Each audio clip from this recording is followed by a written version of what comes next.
And we are live. What's going on, everyone's Talks with Kenny? I forgot what episode we're on. I think we're episode 54. And we're going to talk about the biggest cancer in political discussions today, at least in my view or my opinion anyway. And question of the day or question of the week is, can a nation progress while being divided against each other based on superficial reasons that they had no control over? I mean, that's what I'm asking, because this is one reason why I believe I follow into nationalism or patriotism or a sense of community, not based on skin color or your ethnicity or your political ideologies per se, but the overarching thing is that we have a common interest in preserving our community, aka our country, aka the United States of America. And that should come before our political parties, our political affiliations. And it should bind us in the common interest of preserving our way of life. But in 2024, it seems like identity politics, to me, every time I think about, okay, what's stopping Americans from uniting with each other and figuring out what the actual problem is, I keep coming back to identity politics. And I want to ask a question. Maybe you guys can answer your thoughts in the comment section below, what you think the answer is. Because honestly, everything points to identity politics. And this is why I believe it's the biggest cancer in our political discussions, because people feel like they can't speak on certain topics because of their skin color. They can't make specific critiques or observations based on their skin color or ethnicity. And I think this is one of the biggest problems in our politics. You saw from the week, Christian man come out, speaks his perspective to an audience that shares his perspective, and you have women that are not Catholic outraging over it, trying to act like he was talking about them, make it make sense. And I'm starting to get tired of this like outrage culture. I think this is fake outrage.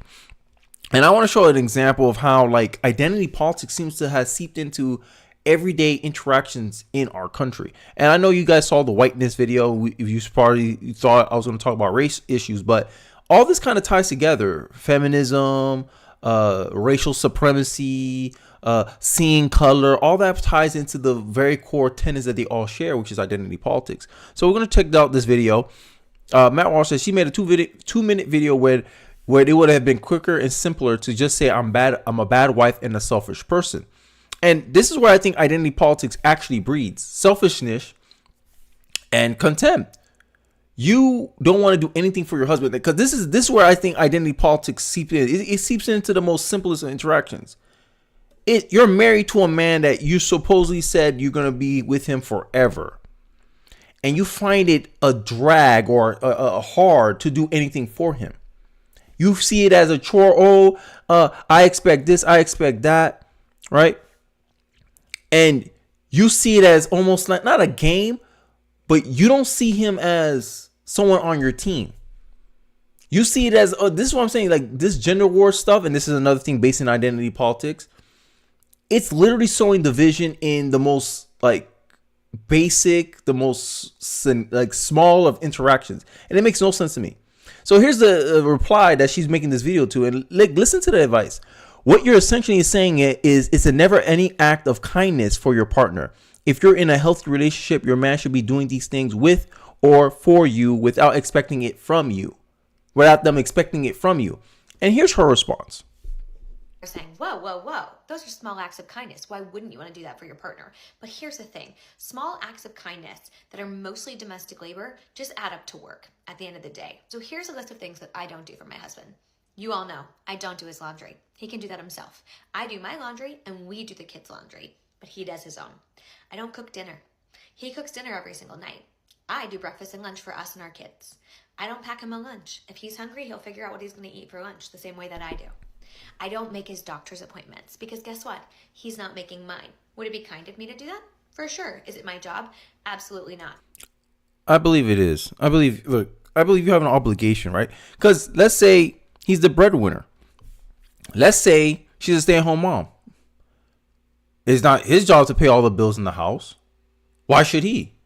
Are you paying the bills? Are you covering your half? And even if he is covering his half, let's say it is 50-50.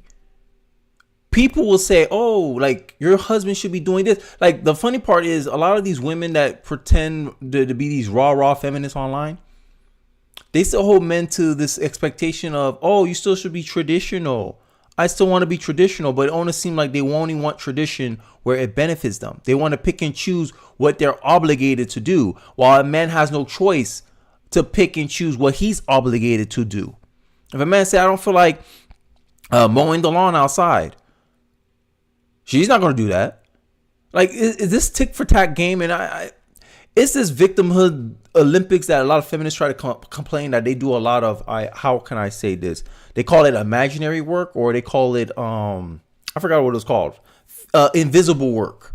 That women are doing things even when they're resting. They're thinking about managing the kids, administrative work. Oh, they try to make this seem like, oh my God, I have the world on my shoulders, and all they have to do is ask their husband, hey, can you help me out with this? This kind of thing. This is not a partnership. And this is why a lot of red pill stuff gets popular, is because women like this, they tell on themselves. Oh, so you're telling me that you love me, but you're not willing to do acts of kindness because you see it as a chore. You see it as an obligation. That sounds like very loving language. Imagine you said that to your children. Oh, we'll do our children's clothes. We'll do our children's laundry, but we do our own. Your bank accounts, I hope your bank accounts are separate too, just to be consistent, right? And this is the kind of the problems that I'm starting to have in our little culture here, is that everything's a war. Everything's a fight. You can't just come together and be like, hey, here, I'm computing this way, I computed that way. It's not this game of bartering like, oh, I mowed the lawn, your turn. I took out the trash last week, your turn. And this is what I'm talking about. Like, if this is a game I think I had argued with a feminist guy or something, that if a woman's complaining about all the household chores she does, how about y'all take a sheet, document everything you do, so that way you can see, hey, I did equal work comparative to you. But the minute I act, okay, time to put it to pen to paper, all of a sudden it's an uproar. No, we don't need to do that. You don't need to track. But I said, how can you manage that, making sure that everyone's doing their fair share if you're not tracking the exact task and chores that's being done in the house? And this is the problem I have. I think it's like once you put it on numbers, you'll find out that the man is doing a lot more things than the woman is actually paying attention to. But you know, I'm going on a little rant here. I let her finish her point. I want him to be healthy, but he's a grown-ass man and he can book his own appointments, right? There's a lot of things that I don't do for my husband. I don't schedule his haircuts. I don't pack his clothes for vacation, right? I don't do those things. I don't buy him new underwear when it's got holes in it. All of those are things that he's a grown man and he can do himself. And this seems more like that's not like roommate stuff. Like that's how I am with my brothers. Like you pretty much married his sister or something. Like he ain't married a wife, he married a sister. Because doing things for the other person, to me, I see it as an act of love. Love is an action. It's not. I'm assuming this. It's not like you're just with him for convenience. Like it comes across like you don't really love him, or you don't really appreciate him. Actually, you probably do love him. You probably do appreciate him. I think you don't respect him. That's how it's coming across to me. Because I think I agree with the commenter here that she's trying to reply to. Is that if you love somebody, you don't need to do something because you expect something in return. That's not an act of love, right? This feel like bartering. She's the type of person that asks for chore. You know what? I don't know how people get down nowadays, but I feel like TikTok really exposed. Like, gone are the days where women can pretend that they're not what men assume that they are. Women can't get mad when Gen Z men are like, nah, I don't want to marry women right now. Relationships aren't that good. No, marriage is a bad deal. Because you want commitment. You want someone to be committed to you, help you, support you. But all it seems like to do is like, okay, you're just cohabitating together and that's it. It doesn't feel anything different than if he wanted an arrangement like that, he might as well have gotten a roommate. The only difference is this is your roommate you have kids with. That's how it comes across. The dynamic feels like forced. I don't know how to articulate it, but it doesn't seem natural. It seems very feministy. Oh, we want a 50-50 relationship. This is how it comes across. I don't know, man. It couldn't be me, because I would have felt like, yo, I do the task that I'm doing. I don't have to do the exact same task as you. I don't have to do the exact same thing as you. Imagine in a basketball team where all the players do the exact same thing as each other. You ain't gonna win. You're not gonna win. You got one guy that scores most of the points. You got one guy that passes the ball most of the time. You got one guy that get most of the rebounds. Imagine the point guard say, "Hey, man, you need to do your fair share on the assist." That's not his role. And this is why a lot of these modern relationships fail, because they do stuff like this and it just comes across awkward. It seems awkward to me. But, I digress. Can I do small acts of kindness for him? Of course I can. And I do. I see a vinyl that I think he's going to like because he's creating a vinyl collection. I buy it. I'm at the store and I see something that I think he might enjoy eating. I buy it. I find a new non-alcoholic beer that he wants to try out. I buy it. Right? Those are small acts of kindness. Doing his laundry, cooking him dinner, making him lunch, booking his doctor's appointment. Yeah, she just do things that's convenient.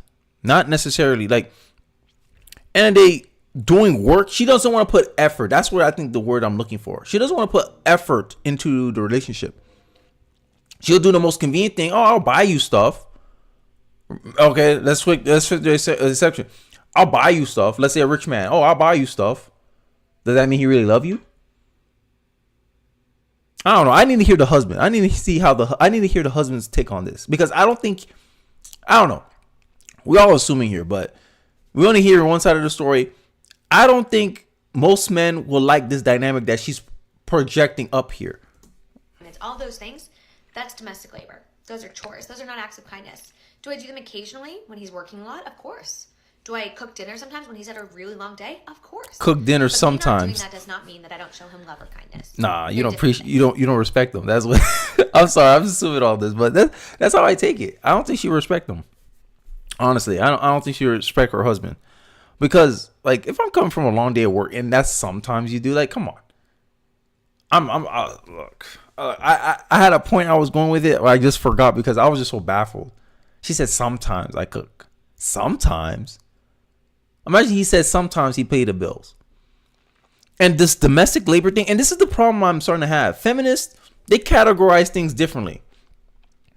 If she was working a corporate job and her boss says, "Hey, I need you to do something, maybe run and get a coffee, or let's say, hey, we need you to clean up get the meeting conference room organized. We got a big client coming in today." She'll do that with no lip. But let her husband come to her and tell her, "Hey, I need you to clean the house because I got my boys coming and I want to show them a good time and impression." No, you do that.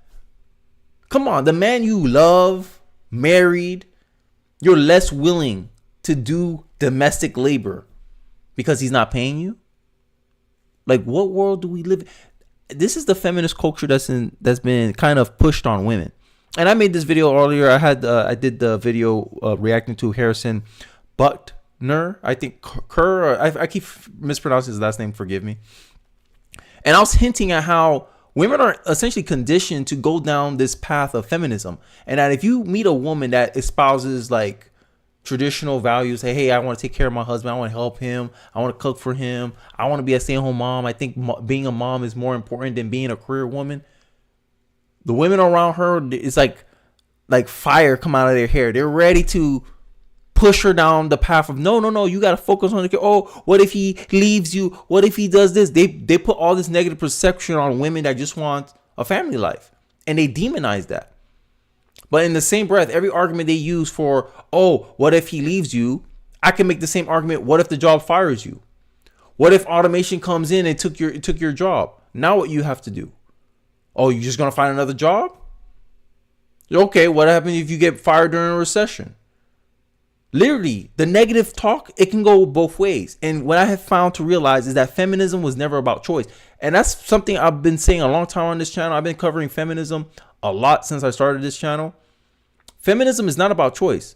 Feminism is about control. We want to control women to go down a certain path. Remember, the right to vote, only 20% of women wanted the right to vote. And yet the government still gave women what they want. Why? Not the 20% of women that wanted that, what they want. Why? Because it served them in their best interest. People complain about, oh, wages are not catching up. Well, there's a lot of supply and demand. When there's a lot of supply, you can't really demand a higher salary. Period. Now, I'm not saying women can't work. Women should be able to do whatever they want. All I'm saying is, women, you better understand the trade-offs you're getting yourselves into. Because doing something like this, like imagine if a man was talking, let's flip it. Imagine if a man was saying all this stuff. I don't need to buy you this. I don't need to buy you that. I don't need to take care of you. I don't need to protect you if a strange man comes and smack you in your butt. If we hear a thud in a knife, you getting up. Imagine a man was spouting all this stuff. Women will be like, oh, I ain't dating him. Next. But God forbid, let's say Matt Walsh, who accurately called her out, hey, you're a bad wife. Hey, this is not wife. Like, this is why modern marriages have a higher divorce rate than traditional marriages, because liberal women do stuff like this. They try to dictate control. Oh, domestic work is slave work. When, here's the point I was going to go with it. The reality is, if she was living by herself, she will be doing all this anyway. So what's the difference? The man might as well live by himself. He's not getting anything special, or you're not really contributing anything to the relationship, really. The only thing is, oh, I have a kid with you. I help you with the kid. Well, he would have done, like, let's say they were co-parenting. It's essentially two people co-parenting in one house. There's no sense of unity there. And this is the problem. This is why I'm saying identity politics is cancer, bro. Now it's affecting more intimate relationships to the point where now you got women on TikTok trying to justify being a bad wife. Sorry, she's a bad wife. Because I bet you if a husband was doing all this ish, women will accurately call it out. But for some reason, this is where another part of identity politics comes into play. In our society, we treat women almost like babies, like children. We don't want to criticize women. And I think this is due to women's detriment. Because if you can't give women accurate critiques, objective critiques, how are they ever going to get better? They're going to have a flawed perception. They're going to have a big ego where they think they're perfect when the reality is they're not. And men who we don't let get big egos, when in reality they're bad, we tell them they're bad. When a man is fat, we tell him he's fat to his face. When he's ugly, we tell him he's ugly to his face. We don't spare his feelings. The man has two choices. Either I'm going to get better, or I'm acknowledging the reality of where I'm at. If I'm comfortable where I'm at, I stay the same. But that man won't be delusional like women will be delusional. If a man meets an ugly woman, he's going to be like, he's going to spare her feelings and not really be so direct and upfront with her about her ugliness. And this is the part I'm talking about. Now, I'm not saying being harsh or being rude and being mean. But I'm saying that there's a level of infantilization we do to women where we don't like to call them out. And when a man is willing to critique a woman or call them out, go back to my point about Harrison Buckner, they rage online. Come on. So feminists, sorry guys, I know I'm going on a long rant on a 1-minute video. Feminist, y'all show me every day y'all can't take what y'all dish out. And the man didn't even criticize y'all directly like that. He just said, hey, there's a different alternative to the lifestyle that's being pushed on American women in college today. That's pretty much the core of his argument. And y'all couldn't even take that. But Fresh and Fit and them criticize y'all every damn day. To the point in where y'all call them women haters. Y'all don't even get that outraged about what they say. But a man, married man, with kids, a family, stay-at-home wife, successful career, right? Didn't even curse. He don't curse like the Fresh and Fit crowd. And from the outrage I see, it seems like y'all are more mad about what he had to say than what Fresh and Fit had to say. And Fresh and Fit has like I bet about 1,000 videos criticizing feminism, how women date, the choices women make at a large scale in general. And y'all don't get consistently that outrage compared to the things I see with Harrison Buckner. Y'all go on the internet, say men are trash, kill all men. We don't need men. What we need men for? Yeah, what we need men for? Now imagine a man made a video saying, what we need women for? What we need this wife for? She don't do anything. She don't add anything to this guy's life. He got another liability because I bet you she spent most of the money. But then she don't want to do domestic work. She only want to take care of the kids. When I'm pretty sure without the husband's income, they wouldn't be able to like have the house or have the lifestyle that they have. But when it's her turn to contribute or to do something out of kindness, right? Because she don't want to feel liable for it. Not liable, but she don't want to feel like she has to do it all the time. She don't want him to be entitled. She withhold affection or she withhold. So that means she could be doing more, but she's pacing herself. For what? What you holding back for? And to me, it's because she has a level of mistrust with her husband. She don't trust her husband. Maybe it's because of the years of feminist culture that she was grow up in our culture, taught through TV shows, friends, women in her life that taught her, nah, you hold back. You don't go all out for a man. No, you hold back. But you expect a man to go all out for you. Sometimes I think women can't take what they dish out. Because if men was as, I guess, blatant with their disdain or distrust of the opposite sex. I mean, y'all claim the Fresh and Fit crowd are like that. You claim that the red pill is like that. But I don't see women making the same critique about women that says men are trash. We don't need men. Right? Men are a waste of space. We need to kill them. Right? Y'all don't call that misandrous. But that Fresh and Fit said, oh, women are useless. And then put up data points to help his argument. Misogynistic. But you never hear misandristic. You never hear that. Y'all want equality, but only the good part. That's the kind of problem I'm seeing here. And this is identity politics. Identity politics plays this game. Blacks want equality, but only when it benefits them. Right? I want affirmative action where I'm underrepresented in college graduations, in most college majors, most job fields in corporate America. I want affirmative action.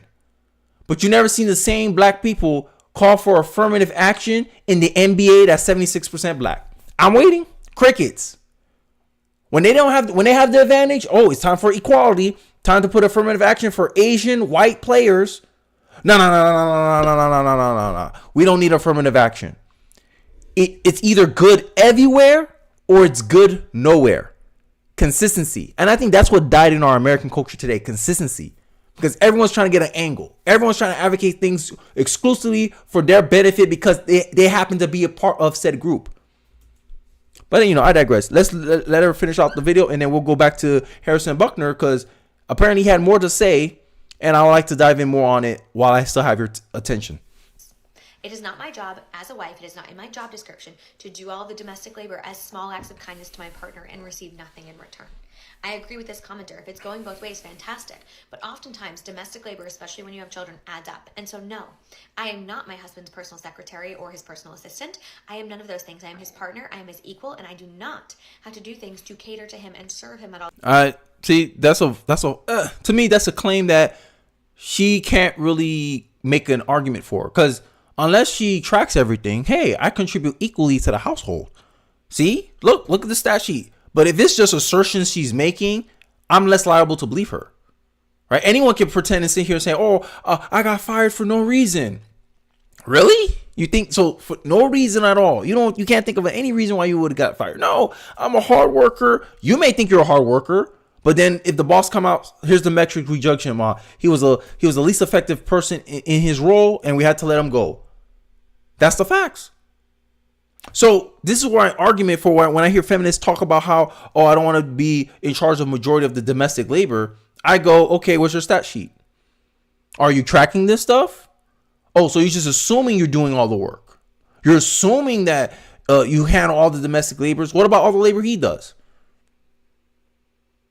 Oh, it's not as consistent. The children love their moms. So what can you say? Like, it's either you want the attention or you don't. What men do is expected, while what women do seems to be optional. And I don't like this that this kind of framing that a lot of women are putting out there. And I blame identity politics for this. Now, We're going to go to something near and dear in my heart, right? We're going to go William Buckner. Oh, sorry, not Will. I keep saying William Buckner for some reason. But Catholic Super Bowl champion Harrison Buckner advised a young man during graduation has sent liberals into an utter meltdown. Be unapologetic in your masculinity. Why is doing that? Fight against the cultural emasculation of men. Do hard things. Never settle for what is easy. And I think that video encapsulates what happens if all men in the world, or all men in, at least in the United States, are emasculated. All right. When they say they need strong men, there's some trade-offs with strong men. Strong men are not very agreeable. Strong men are very confrontational. Strong men are very competitive. Strong men are very direct. Women don't like that. But there's benefits for that. The line is clear. Boundaries are established. Look at our society. There's no boundaries in our society. Men can out here claim to be women. No one stops them. Right? No one stops them. They go out here competing against women's sports. The men seem to care about it more than the women. Now women are speaking out. Right? I know, what's her name? Riley. I forgot her name. Riley Gaines. People always say, oh, she's the biggest advocate. She risked her whole career. Not really. Because when she was competing against, what's his name? The Thomas guy. She stayed quiet. It's only after her athletic career was over, that's when she felt more open to speak up. Now, I'm not trying to, downplay her contributions to the discussion, but I have to make that point, is that this is what happens when you don't have a society of strong men, masculine men, right? But they call it toxic masculinity. No. Toxic masculinity always seems to be the attributes of masculinity that is not convenient for the feminist worldview. This is why identity politics is dangerous. So I want to play the speech. I think you guys saw it, the speech. This speech is going everywhere. But I want to hone in more on it because a lot of the tweets that I'm going to review has to do in relations to what he had said in this speech. So let's take a look again. It is only in the past few years that I have grown in courage to speak more boldly and directly because, as I mentioned earlier, I have leaned into my vocation as a husband and father and as a man. So to the gentleman here today. So remember when he was like, "Oh, the best vocation will be as a mother and a wife," and then all these feminists making videos about, "Oh my God, he's trying to institute Handmaid's Tale." He said the exact same thing about a man and what their responsibilities, what their roles are in society. Feminists ain't said a peep yet, because feminism is never about equality. Feminism is only about women and women alone. That's it. And that's what it always was about from the very beginning. Only about women. It wasn't about equality. They only said equality to get some men on board, some skeptical men on board. But the reality is it's about women and women only. Women outgraduate men at a disproportional rate. Are they pushing for any affirmative action for males? Hell no. Feminists are celebrating that more women are graduating med schools than men. Wouldn't a person who cares about equality see that and be like, oh no, now it's time to help the men catch up. We want to offset that. We don't want to give too much to women, right? That's what someone who's about equality would think, but not a feminist. A feminist use equality like a skin suit. They wear it to get their agenda in. Once they solidify positions of authority and power, they take the skin suit off and said, nah, we'll never let you catch up again. Now we dominating. Identity politics really is like killing our culture. Killing our culture, killing our politics, killing unity, discussions. This is what Abraham Lincoln warned about. A house divided cannot stand. How you can stand united against a team that is united? Like the wife, for instance. If you competing against another couple that they don't tally all the tasks they do as domestic labor, they don't put any negative connotations to the things they do and treat it as some special gift they're doing for you, they'll destroy that lady's marriage. Like, come on, how can you compete when you got two people fighting for control over the dynamics? Ain't gonna work. This idea of a 50-50 relationship, I still haven't seen it work yet.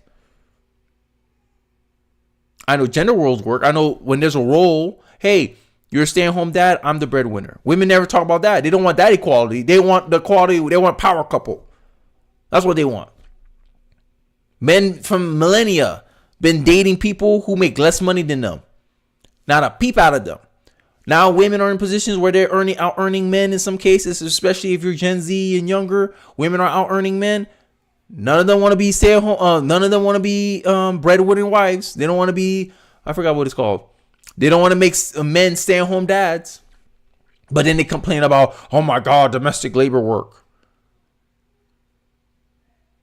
When women are in positions of breadwinner, they tend to use it as a way to undermine the man. That's why I said like feminine. That's why I say modern relationships don't work. And the stats suggest that. I already said it. Modern marriages have a higher divorce rate than traditional marriages. And the marriages that perform better than traditional marriage is arranged marriages. So essentially, it's crazy, dog. Oh my God, bro. What are we turning into, bro? What is going on in our society, bro? I don't know, man. But they want to demonize American culture, Western culture. There's people wiser than us when they say that freedom is an exception, not the rule. Because it seems like people can't handle freedom. You have a freedom to choose, freedom to do that. But what comes with freedom comes with responsibility. You have the freedom to be a feminist. You have a freedom to be a stay-at-home mom, a trad wife, whatever you wanted to be, women, right? Or people in general. But the minute they take the consequences, one minute they receive the consequences of their choice, they don't want to put up and shut up. They don't want to lay in the bed they made. They want to complain, oh my God, I was misled by feminism. Bruh, every feminist I ever met in my life, I know one person that tried to direct them away from feminism. And they didn't listen. They demonize, oh, you're a sexist. Oh, you're Christian. Oh my God, you're a misogynist. You're a covert misogynist. The Bible is sexist. The Bible hates women. Went on to become feminists. Next you know, they're nearing 30 and they're like, oh, can I find somebody? I'm like, what's your attitude? Bro, I'll be surprised if a guy stay with you longer than a month. Because they've been so ingrained in their habits. They've been so ingratiated in feminist culture that they don't even know how to act feminine anymore. All they've been conditioned to do is see men as an adversary, see men as an obstacle. How can you be in a relationship with somebody that perceives you as an enemy merely because of your gender? Make that make sense to me. This is why I agree with one of the unsolicited dating advice. But that's why I tell conservative dudes, if you're a conservative dude, even if you're a moderate guy, I'll be like, yo, don't date a feminist. Don't marry a feminist. If you marry, that's a red flag. The same way a woman would say, don't marry a misogynist, is the same way I say, don't marry a feminist. Because you can't marry somebody who has this idea that you are a rival, you are an obstacle, you are an enemy. You can't.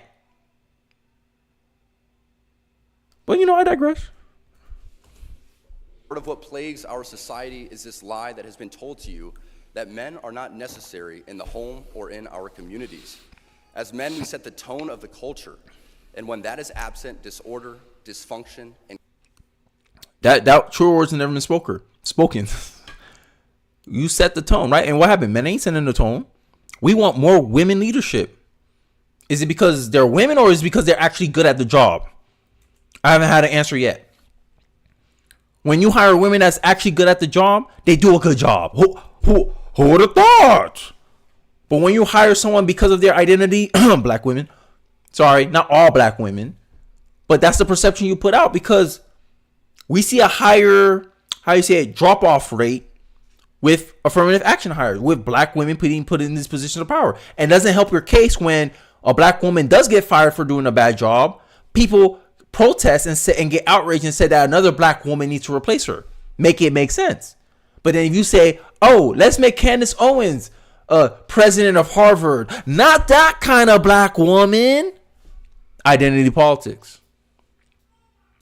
Right? This is, bro, it's so funny how literally identity politics has done better to divide people than I think even religion has. Because every black Christian I met, it depends on the denomination, the place they grew up in, the state. But black Christians, they believe in God. Hallelujah. Thank you, Jesus. Right? I'm an overcomer. But then when you talk about racism, all of a sudden, God can't help him there. Yo, this identity politics is so superficial, man, that it needs to drop. Right, really. I think a more conducive ideas to build communities around is religion, ideology, philosophy. Now, these ideologies is different from religion. Is that it's not a belief system. You believe these things because you believe there's a tangible outcome to them, a tangible threat to you. And right now, I think the most hated group right now is Christians, honestly. Christians, and then Catholics, it's like one or two with them. Christianity is the most disrespect. Actually, I don't know. It's a toss-up. But Christianity is the most disrespected religion, and Catholicism is the most hated religion. I don't know what it is, but when you mention Catholics, people want to bring up all the negative things that happen with Catholics. But they don't want to talk about how these teachers are molesting boys, getting pregnant by 13-year-old boys. No one mentioned the teachers who, if you want to make an argument, who molested more kids, teachers or Catholic priests, it's a toss-up to me. I feel like it's about the same. But you don't hear as much pressure about the teachers because it's young women doing it. Oh, that boy was lucky that it happened. So if the Catholic priests were women, would they get the same response? I wonder sometimes. Identity politics. But I digress. I'm messing up a good speech here, so I'll let it ride out for the entire 1 minute. Hopefully I don't get copyrighted. And chaos set in. This absence of men in the home is what plays a large role in the violence we see all around the nation. Other countries do not have nearly the same absentee father rates as we find here in the U.S. Exactly. And a correlation could be made in their drastically lower violence rates as well. Yep. Be unapologetic in your masculinity, fighting against the cultural emasculation of men. Do hard things. Never settle for what is easy. You might have a talent that you don't necessarily enjoy, but if it glorifies God, maybe you should lean into that over something that you might think suits you better. And even if you're not religious, right? All he's speaking to is have a higher purpose other than your own gain, right? Fight for a bigger cause. Fight for a cause at scale. Fight for your country. Fight for your community. Fight for your family. Not just fight for or do things in the interest of yourself and yourself alone. Because at the end of the day, human beings, we social creatures. We can't win by ourselves. It's limited. Even from a rational point of view, it's limited to do things only for your own best interest, because eventually you'll ostracize yourself. You exclude yourself. And I think this was happening with some people in the black community, especially a black liberal. People tune them out. We're tired of your complaining. This is why affirmative action, DEI is dying, because people finally got tired. They're like, yo, these people are only in it for themselves. This boy is pushing anti-racism because it's a concept that he helped create. It's an academic, scholarly, theoretical concept that has no bearings in reality. It's a way of trying to frame everything in a certain lens. And it has no practical use outside of academia. And you're trying to make money off of that. I want to educate you in this highly speculative, highly theoretical, unprovable, actually is provable, false information, and I want you to believe and be seeped into it.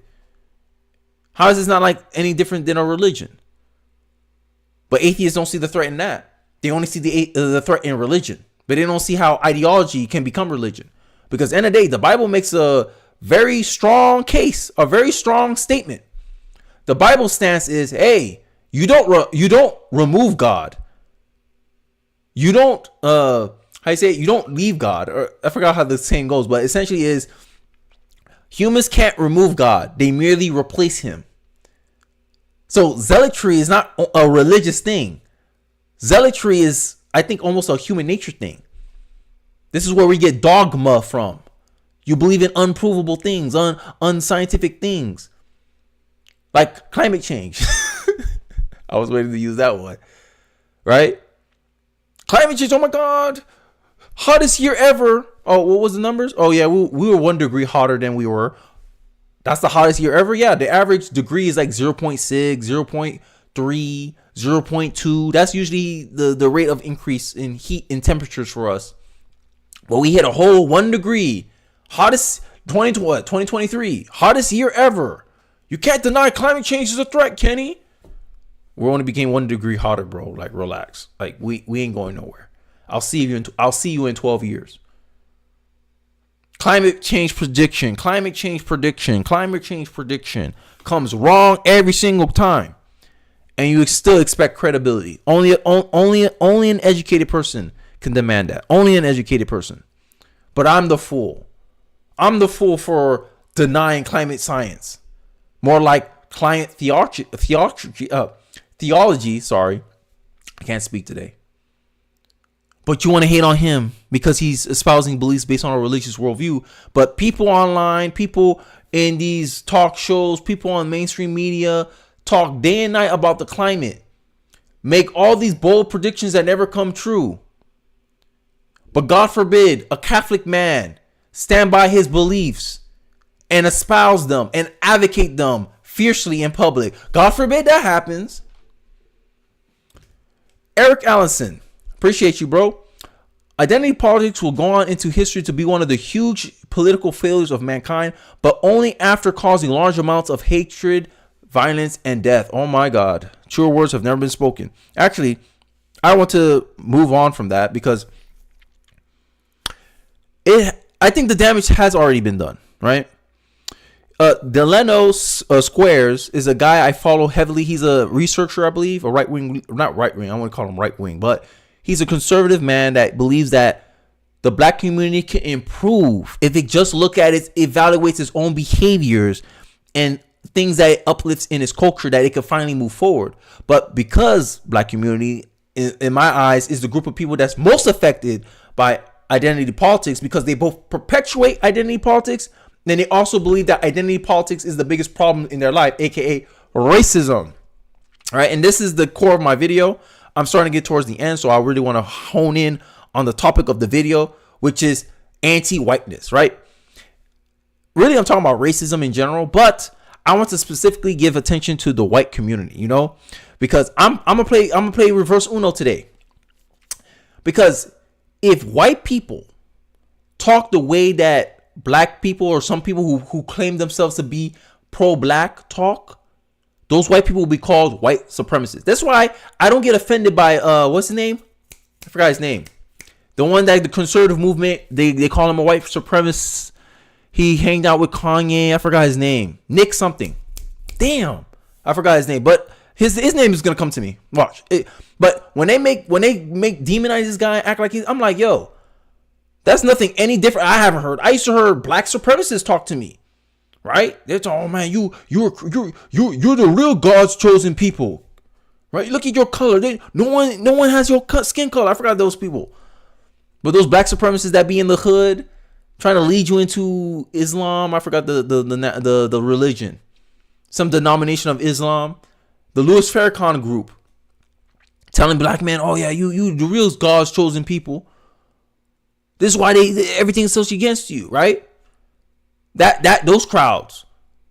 I'm like, yo, Nick Fuentes. Oh, his name is Nick Fuentes. That's his name. Nick Fuentes. Nick Fuentes is not saying anything different from pro-blacks. But he's demonizing conservative movements as a racist, this, white supremacist. But you think the liberals will do that to any of these progressive, black, Islam guys? Nope. Delano Square says, I have never seen anyone ever get upset at a man who said that his life didn't really have any meaning or purpose until he had a family. You can say this a lot about a lot of black men in our community, but I digress. The notion that a man's highest vocation is husband and father is not seen as condescending. Betty Friedan has still got our culture in a headlock. Claiming that a woman's life doesn't start until she becomes a wife or a mother, and that its vocation is condescending at a commencement speech that should be focused on the accomplishments that everyone achieved on that day. Act astute on purpose. Astute on purpose, I guess, acting ignorant. How is highlighting the importance of marriage and children shameful? Roland Martin, would you prefer he tell them that he should go fight for abortion so that nothing stands in the way of their careers? And this is the problem I have too, is that family encourages unity, encourages you to look past your own interests and look for a common interest amongst those around you, right? And all this stuff is based on almost in a selfish way, a self-centeredness. And I've been talking about this a lot, like how social media has essentially made a lot of people narcissistic and self-centered. And a lot of these political movements or philosophy has jumped onto this. And I think the reason why I'm pointing out feminism is because if you saw my video the last video I did before I made this live stream about the Harrison Buckner situation, I talk about how the black woman is the most feminist woman in America. Like, bruh, this is why you see a lot of these black dudes defending women on these things, because the idea that a black man, imagine if you thought Harrison Buckner got pushed back because of what he said. If Harrison Buckner was a black man making those same comments, oh boy, it would have been even worse. You think I'm lying? Look how much heat this guy is getting just for co-signing what this man said. Imagine if a black man actually said that. Hey, the one of the most highest vocation in a woman's life is to be a mother and a wife. Black women don't get married like that. But the mom, they'll say, "Oh yeah, I love my babies." But if you said, "What? Who are you?" I can't do the black woman voice today, guys. My voice is gone. But tell me I'm lying. This is why these dudes come out defend. Oh, shameful, right? We got the most educated woman in America. But for some reason, the black community is still poor. For some reason, the black community is still struggling. For some reason, the black community still needs handouts from Goldman Sachs to give $10 billion for initiatives to help black women prosper in economics. But they're the most educated group of women in our community. The most educated group in the black community. I thought there was a correlation between education and earning power.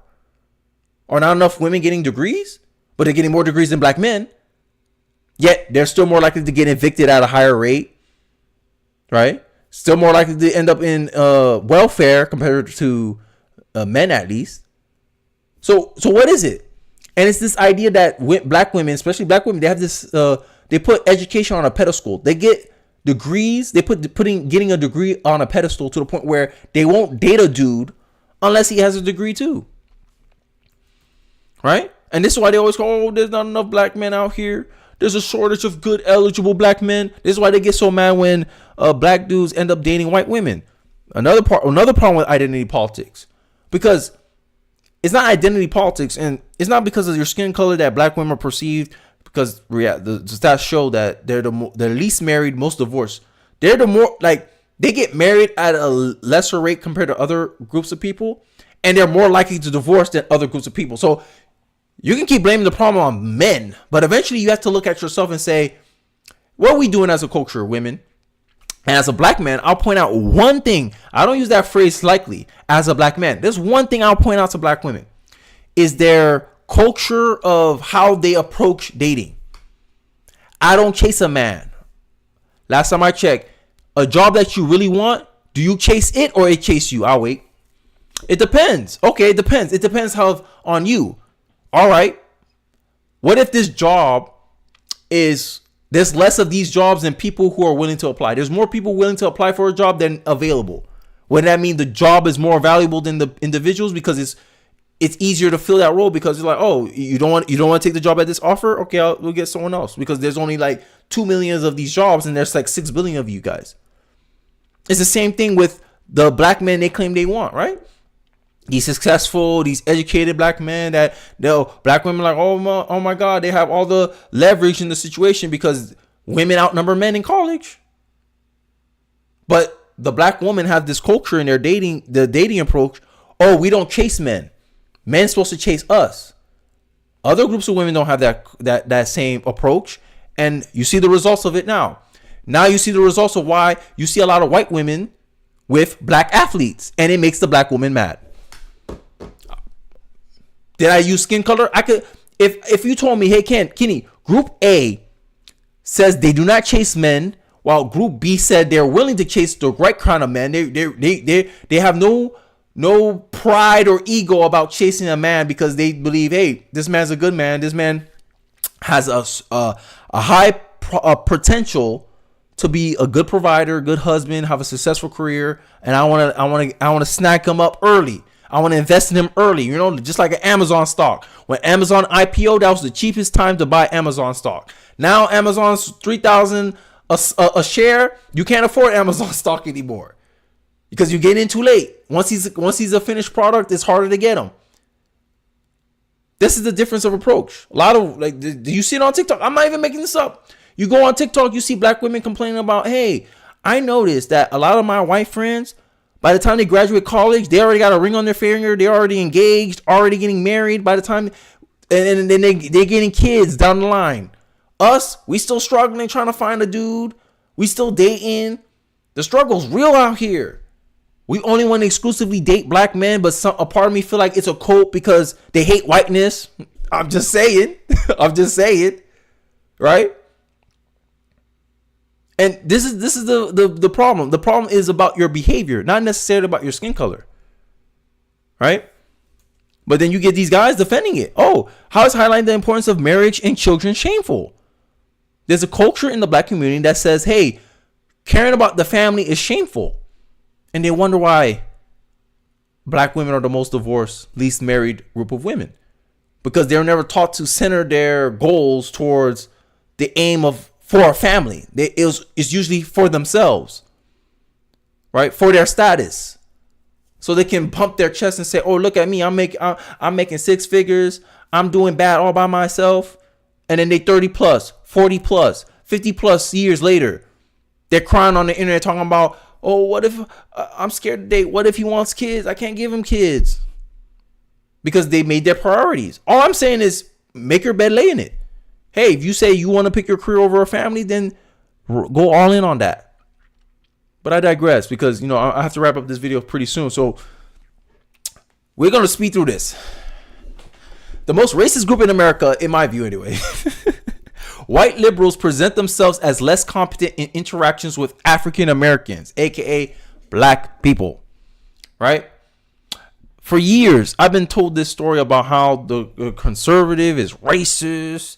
They don't like you. They'll beat you up. You'll get lynched if you go in the wrong neighborhood. And my question is, where's a black man more likely to die? In a black neighborhood or a white neighborhood? I'm waiting. If you said black neighborhood, you are correct. 5 times more likely to die at the hands of a black person than someone of another race. The biggest perpetrator of interracial crime is a black perpetrator. Yes, you heard that right. So that means if you heard a crime, someone say, hey, look, this person of a different race attack another person of a different race, 85% of the time, it will be a black man. Look, data doesn't prove a narrative. Data only proves a result, right? But identity politics will tell you, hey, don't highlight this.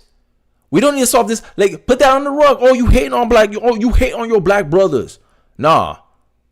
I love my black brothers enough to demand more from them. To demand better from them. Hey, we shouldn't be tolerating this stuff. But they know in the black community, snitches get stitches. We're supposed to hide their bad behavior. We're supposed to hide this from other groups of people. But what if groups of people start saying, I don't want to be associated with these people. I don't want to be around these people because their own people don't hold them accountable.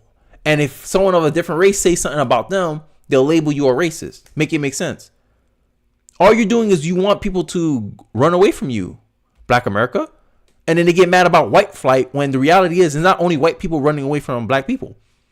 Mexicans, Asians, Hispanics, they have the same perception of black people. And it's not because of they're black. It's because of the behavior that they display in public, in the public square. Our image is not that good. If you look at the stats, we commit a disproportionate amount of crime, theft. We victimize our own people at a disproportional rate. 36% of victims of violent crime are black. That's overrepresentation, but you never hear these social justice warriors talk about that stat because black people are most responsible for that.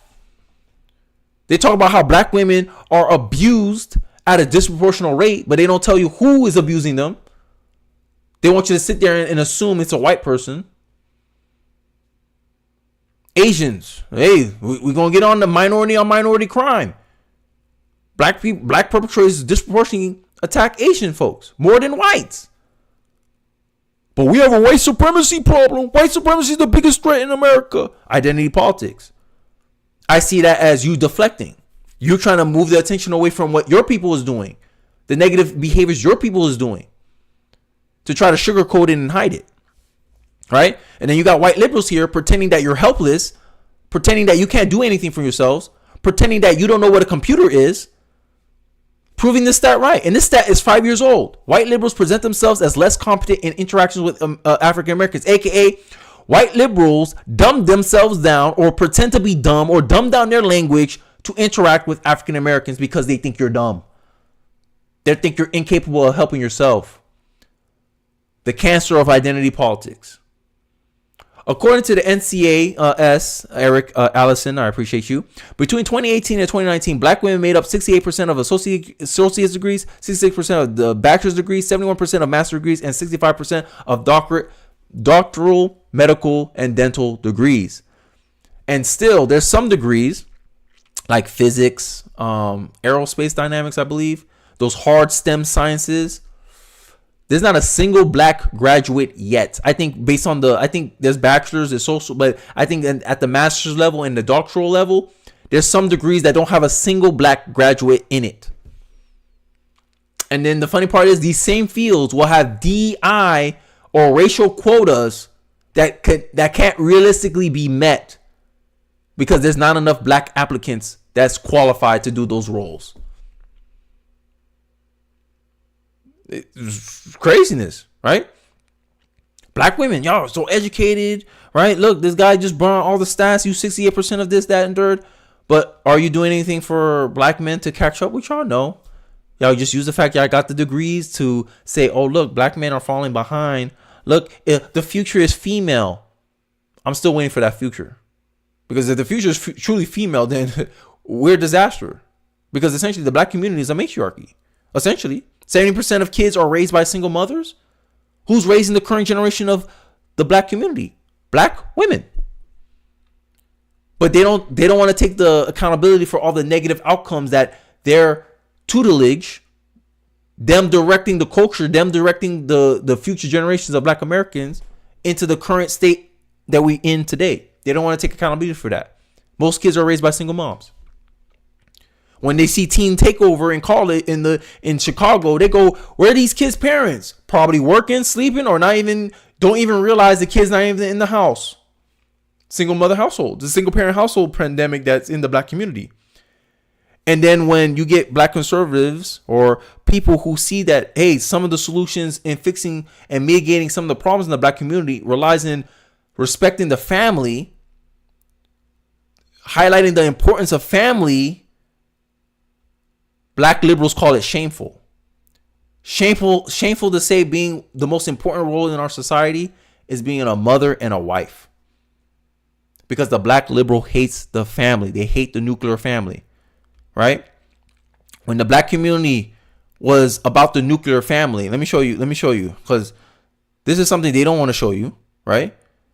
Here's a rare footage of Harlem, New York in 1939 before Democrats infiltrated the black community in the 1964s with Lyndon B. Johnson. After the death of JFK, Democrats need communities to believe they need their help. This allows politicians to guarantee that they will. The worst thing the government can say to you is, I'm here to help. Democrats told the black community in the 1964 with the Great Society Act that they're there to help. They're there to help to increase single motherhood. They're to help to increase government dependence. This is what happened to the black. This is the black community when they were 85% married. Remember, during this time in the 1939s, I believe, being kids raised by single mothers in the black community in the 1930s was like 20%. Less than 20%. Almost. When it got to the 60s, 64, 24%. In the 80s, 56%. And now, 2024, almost 80% of kids are raised by a single mother in the black community. And we've seen the trend grow in America today. If I take race out of it, 40% of kids are raised by single motherhood and by single moms. All the school shooters, if not most of the school shooters, all came from a single mother household. Tell me I'm lying.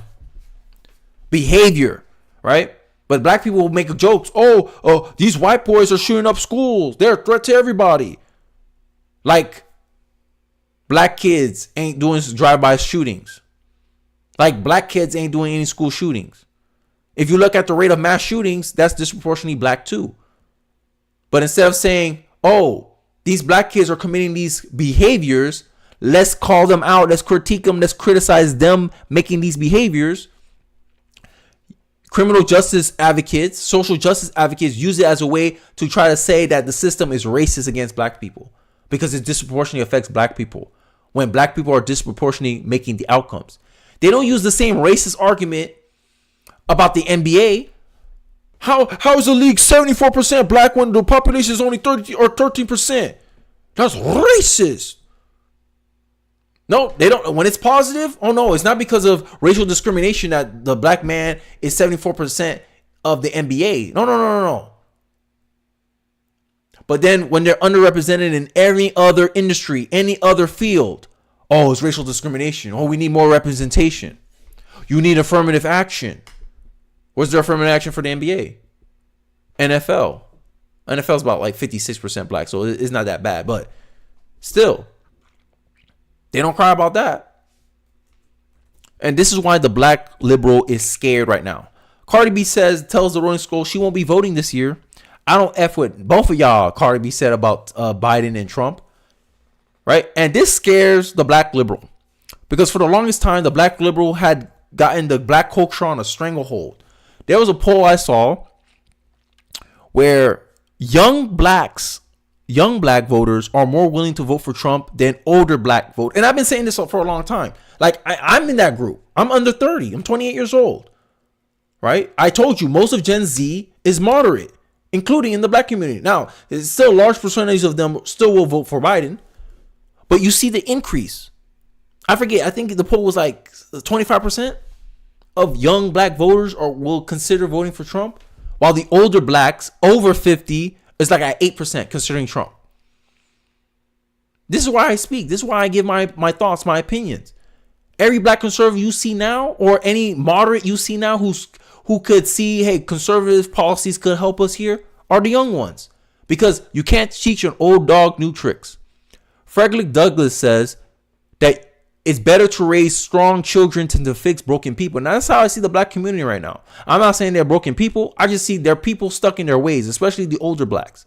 They can't seem to understand my sentiments, how I feel about the culture in general, because I think you can't move forward, keep looking back. Right? You can't keep trying to traumatize your children and put this inferiority complex or this helplessness into them and think you're going to continue getting a good result. I see the current state of black community because of the choices and decisions that the previous generation made, and we inherited that result. And I look and I say, hey, look, they voted Democrat for 50 straight years and they ain't get nothing out of it. I hear them complain about how the Democrat Party takes advantage of their vote, how the Democrat Party only comes around for every 4 years, but they keep voting for them. AKA, you keep rewarding them. Duh. If you never leave them, if you never vote for anyone else, how can you say you're holding them accountable? Dumbest ish I ever heard in my life. I'm going to still vote for you, Joe Biden, Charlamagne, the idiot. I'll still vote for you, Joe Biden, but I won't endorse you. Huh? Your actions speak louder than your words. You don't have to endorse the guy. The minute you say you vote for the guy, that's an endorsement. Like, this is the superficial crap that I see from the community. And he's the voice in the black community, right? I haven't heard someone it's like the black community don't want to solve problems. It seems like all they want to do is complain. Now they have an opportunity to have a guy in office that can solve problems. Donald Trump, opportunity zones, the platinum plan, willing to work with Ice Cube. Bruh, that was your chance. That was your chance to actually, hey, let's switch to the Republican Party. Hey, let's get something done. Hey, let's get policies that will help us, because we did everything we can with the Democratic Party. We gave them 50 years of loyalty. It's time to switch. I bet you the Democratic Party will fight hard to get your vote again, but no, the Democratic Party know they got the black vote on lock, at least for now. But the younger generation is trending and seeing and showing a more open willingness for the Republican Party. at least for conservative values. Now it's time for the Republicans to change, take the good that Trump brung in, and elevate it to the next level. And I believe Vivek represents that. And you're never going to go back. So there's a 5-minute video I want to show you guys today, because I think this is going to be a long stream. Hopefully you guys are here to stay with me. Eric Allison says, yeah, but coming from a Caucasian, nobody wants more white representation in the NBA. Pretty sure it would hurt the game. Exactly. Meritocracy. Right? But if you dare make that same argument about black pilots possibly doing that, you're racist. But if we said that about the black players, oh yeah, no one's gonna fight you. Say that about DEI pilots. All this hyper attention of getting black pilots to be more diverse. Craziness. But hey, I digress. So we're gonna look at the black voters presidential vote choice, and then you're gonna see some of the dynamics. Black male voters in Georgia talked to CBS News about how they are backing Republicans. And this is one thing I've been highlighting too if you watch my earlier videos. I was talking about how black men essentially have the Democratic Party does not benefit black men at all, for the most part anyway. For most black men, the Democratic Party don't benefit you. Now, the older black men, they're going to disagree with me, but for the young ones like me, that's coming up, Gen Z, I'm a millennial, Gen Z, that's coming up, they're seeing it too. They're like, yo, the Democratic Party ain't really offering anything for me. Goldman Sachs is offering $10 billion to help black women get into these positions of leadership, right? Start businesses. Where's that for the black man? Crickets. It's a given that affirmative action, DI, benefits black women more than any other racial group in America because they fit 2 quotas. They're a woman and they're black. But God forbid you call it privilege. But then they sit around bitching and complaining about white privilege. But they're the ones with the biggest privilege. They could be half as qualified as the next qualified Caucasian person, but they'll get the job because they fit a quota. They're the best black person for the job, but they're not the best person for the job. Oh, they got into Harvard. Look at the scores. They have high scores. But then you look at the person that they let in compared to the Asian person, and the Asian person had higher scores. They don't want to recognize that affirmative action is racism under new management. Martin Luther King fought so hard to be judged by the content of his character, just for his descendants, just for the generations of black after him, wanting to be judged by their skin color, judged by their sexuality, judged by their gender. That's the Democratic Party. That's the left today. The left see color, aka they're racist. And they'll call the conservative racist because the conservatives said, hey, we should not see color. Hey, we shouldn't factor in color. Hey, your color doesn't determine your outcomes, but your behavior and your decisions does. And it just so happens that a lot of black people in the black community make bad decisions. That's why they're poor. It's not because they're black. It's not because the system is against them. It's because they systematically make dumb decisions that give them bad outcomes. That's it. That's the reality.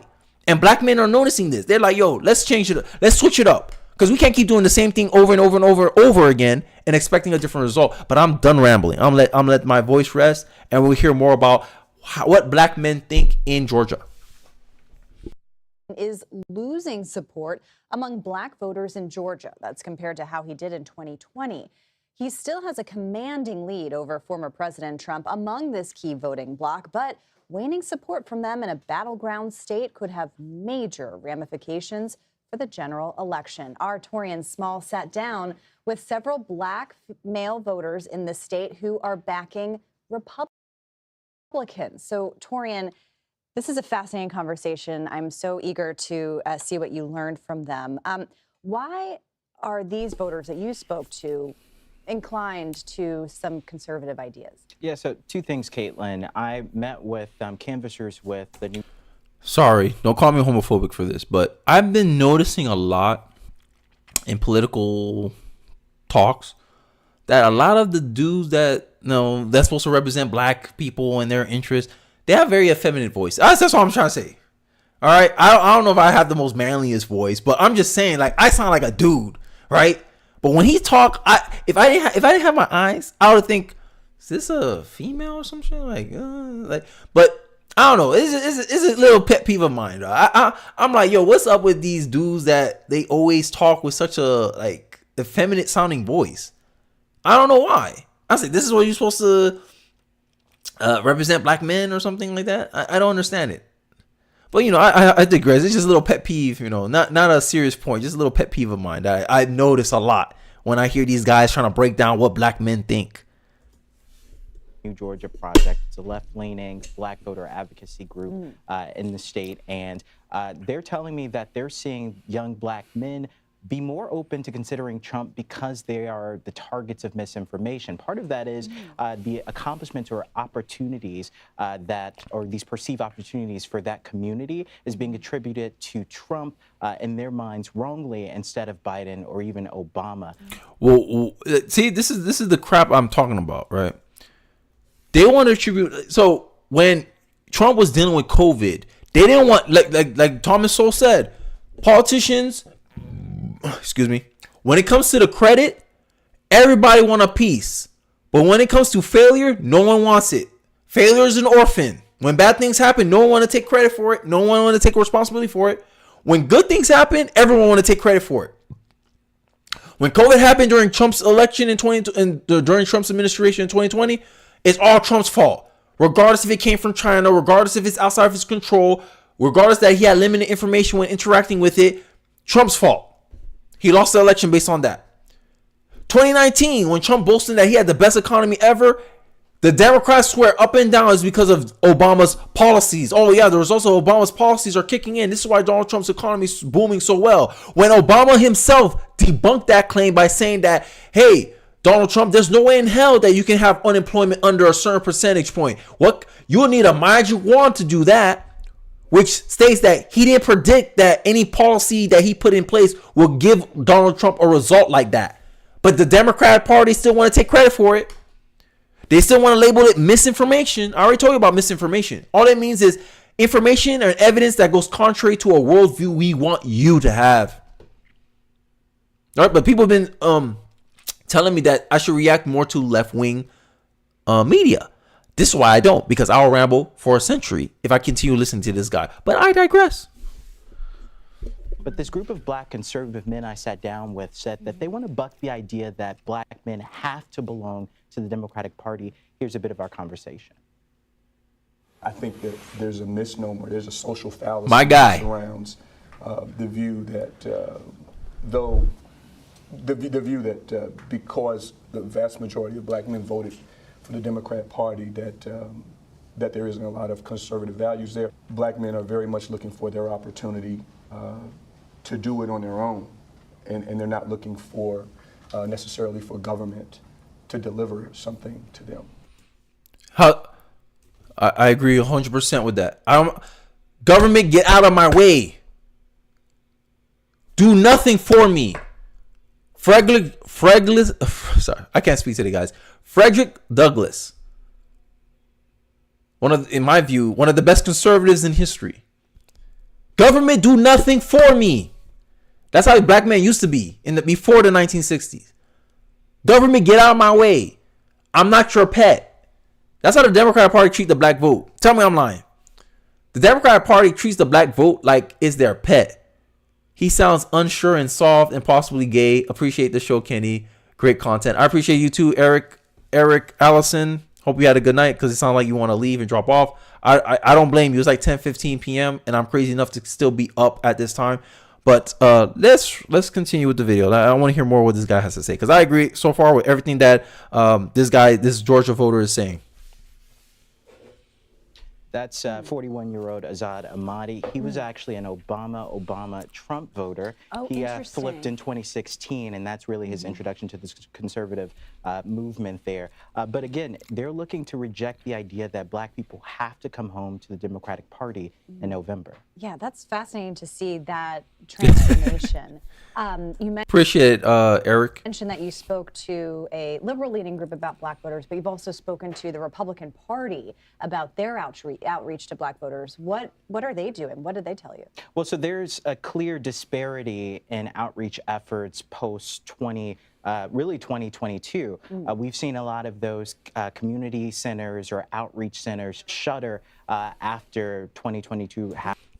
So I can understand the political realities. Is that the political reality is that the Republican Party don't need the black vote to win. That's the political reality, right? The political reality is that the Republican Party got two choices to make. Go to a community. This is the Latino, the Hispanic community. Disclaimer, I'm married to a Hispanic woman, so I'm very intimate in. I actually know kind of the politics, and it's kind of more even with my wife's family. Like, you know, I find some Trump people, there's some Biden people there, you know, I know, but they still able to commingle with each other respectfully under a house. And that, I as a black man, I don't use that often. I crave that. I crave that ability that people who have different philosophies, different beliefs, and still be able to coexist cordially in a shared space. That's what I miss. That's what I want in the black community, but I know it's not realistic, at least not in my generation. Hopefully by my kids' generation, it'll be more the norm. But I want to kind of speak to that, is that the Republican Party knows that if the Republican Party only had one outreach effort to pick, try to get the Hispanic vote or try to get the black vote, the Hispanic vote is the biggest bet, especially long term. The Hispanic population is projected to be the second largest population pretty soon. I don't know, not in this decade, maybe 2 decades from now. Maybe when I'm 48 years old, they're going to be, they'll just eclipse as being the largest minority group in America, right? Because they're still pro-family. They still have a lot of conservative values. They hate socialism. That's a bigger bet to go for than the black community, who has been conditioned for 50 years by these civil rights leaders like Al Sharpton, Roland Martin, these fake pro-blacks, talking and conditioning the black community and their culture and their psyche about how the Republicans are bad. Republicans don't want you to vote. The Republicans are trying to take your rights away. Believing in this lie that you ain't black if you don't vote Democrat. This dude don't call it misinformation. Isn't it misinformation to have a guy tell you to your face that if you have a problem between voting for me or Donald Trump, if you're struggling between voting for me or Donald Trump, then you ain't black? If that's not misinformation, I don't know what is.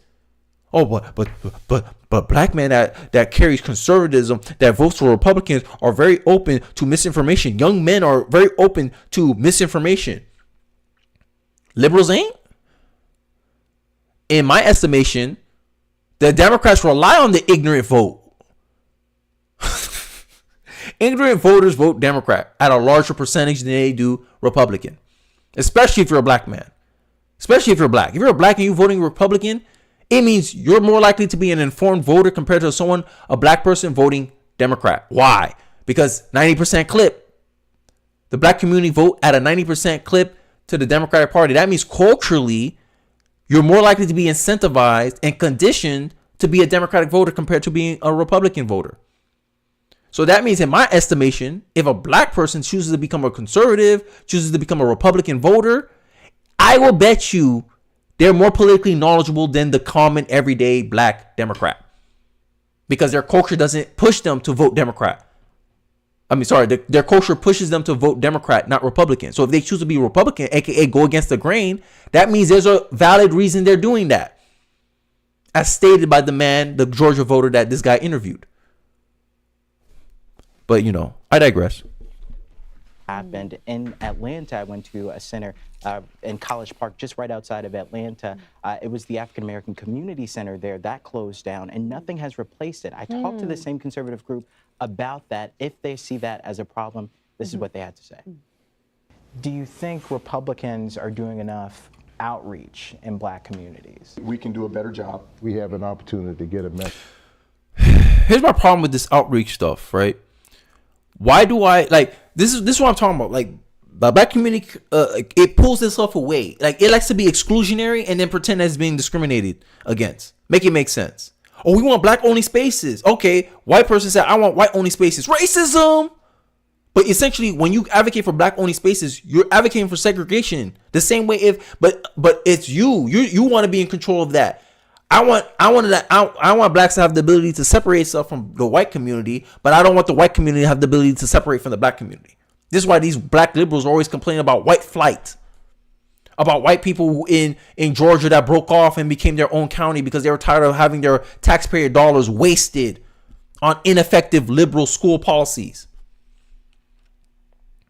And I'm tired of this outreach stuff. I think black people are like cats, sorry.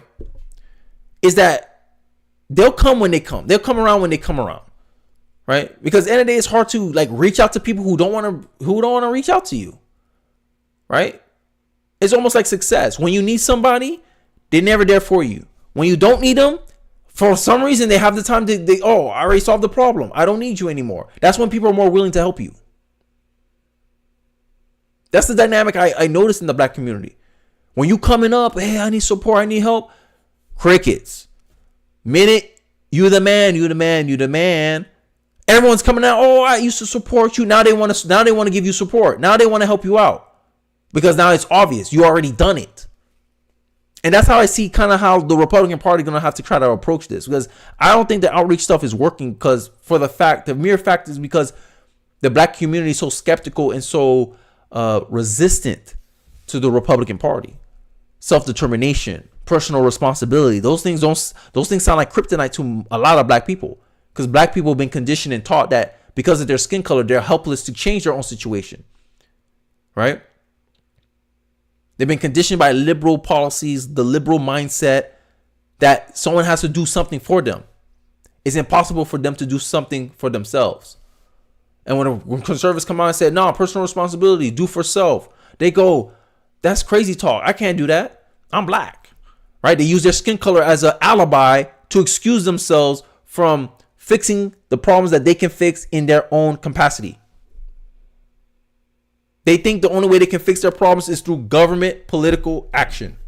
When conservatives believe that government merely gets in the way, personal capital, human capital, your own decisions have a better direct impact on your outcomes than the government can help you get them.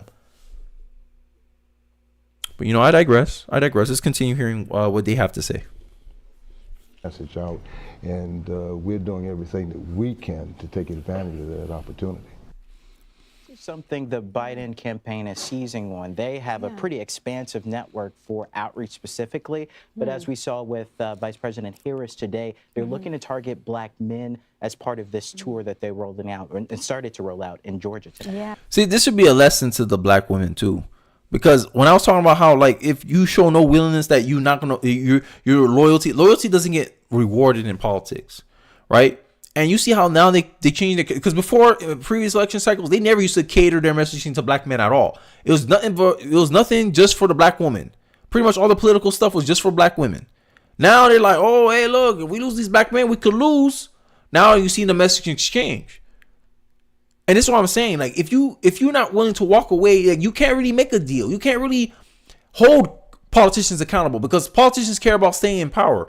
And if you still give them the vote, even if you hate them, even if you don't endorse them, Charlemagne the idiot, you still rewarded them for their actions. They say, oh, see, we didn't have to change anything. We didn't have to do anything. All we had to do was pander to the black folks, and they gave us 90% of the vote again. Because that's what you reward. Show me the incentive, I'll show you the outcome.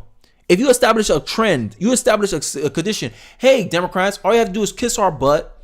Tell us what we want to hear. Tell us how you're going to solve racism, even though racism is not a big problem. But as long as you act like you're fixing racism, right? AKA make racism out of thin air. Racism used to be about prejudice and discrimination. Now racism is about unequal outcomes based on racial. Oh, look, racial black wealth went down.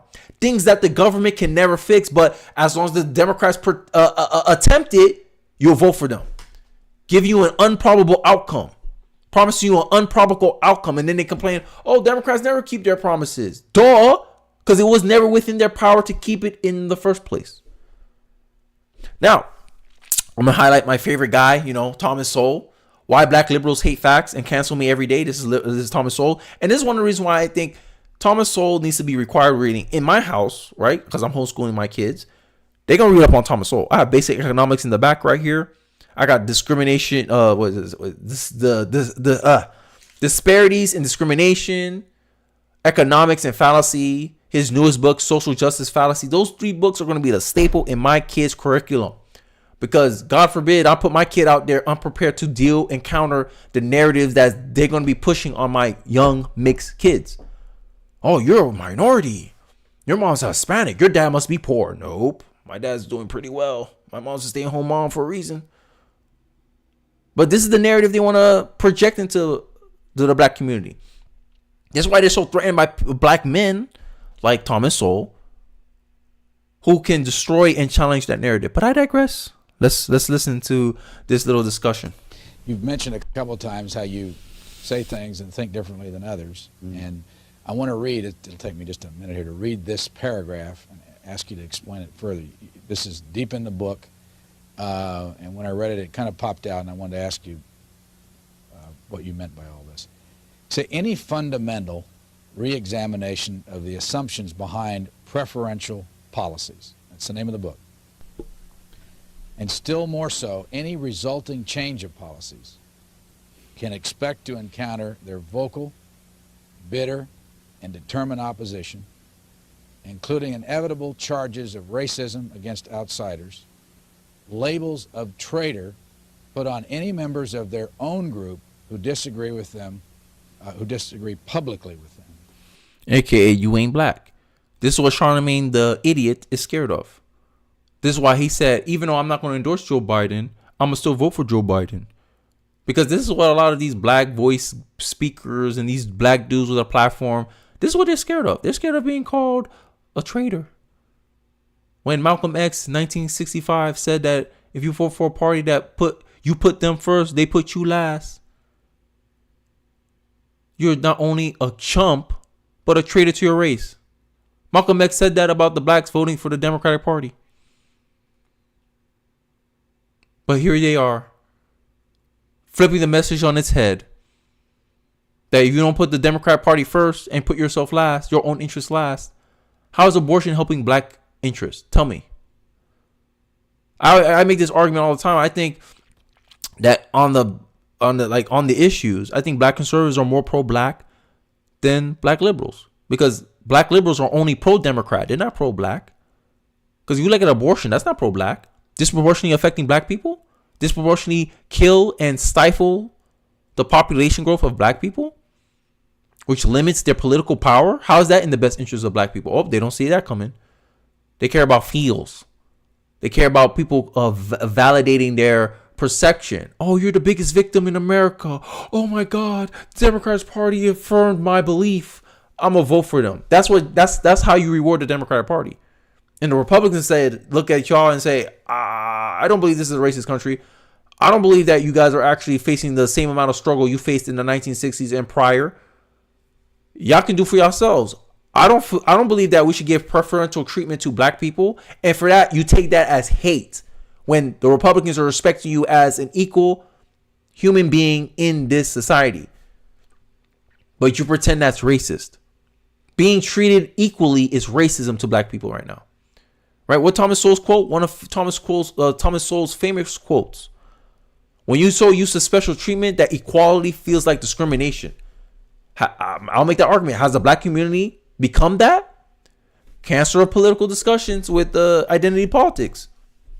Identity politics demands that you give them preferential treatment. And if you give them equality, that's discrimination. We have flipped it on its head.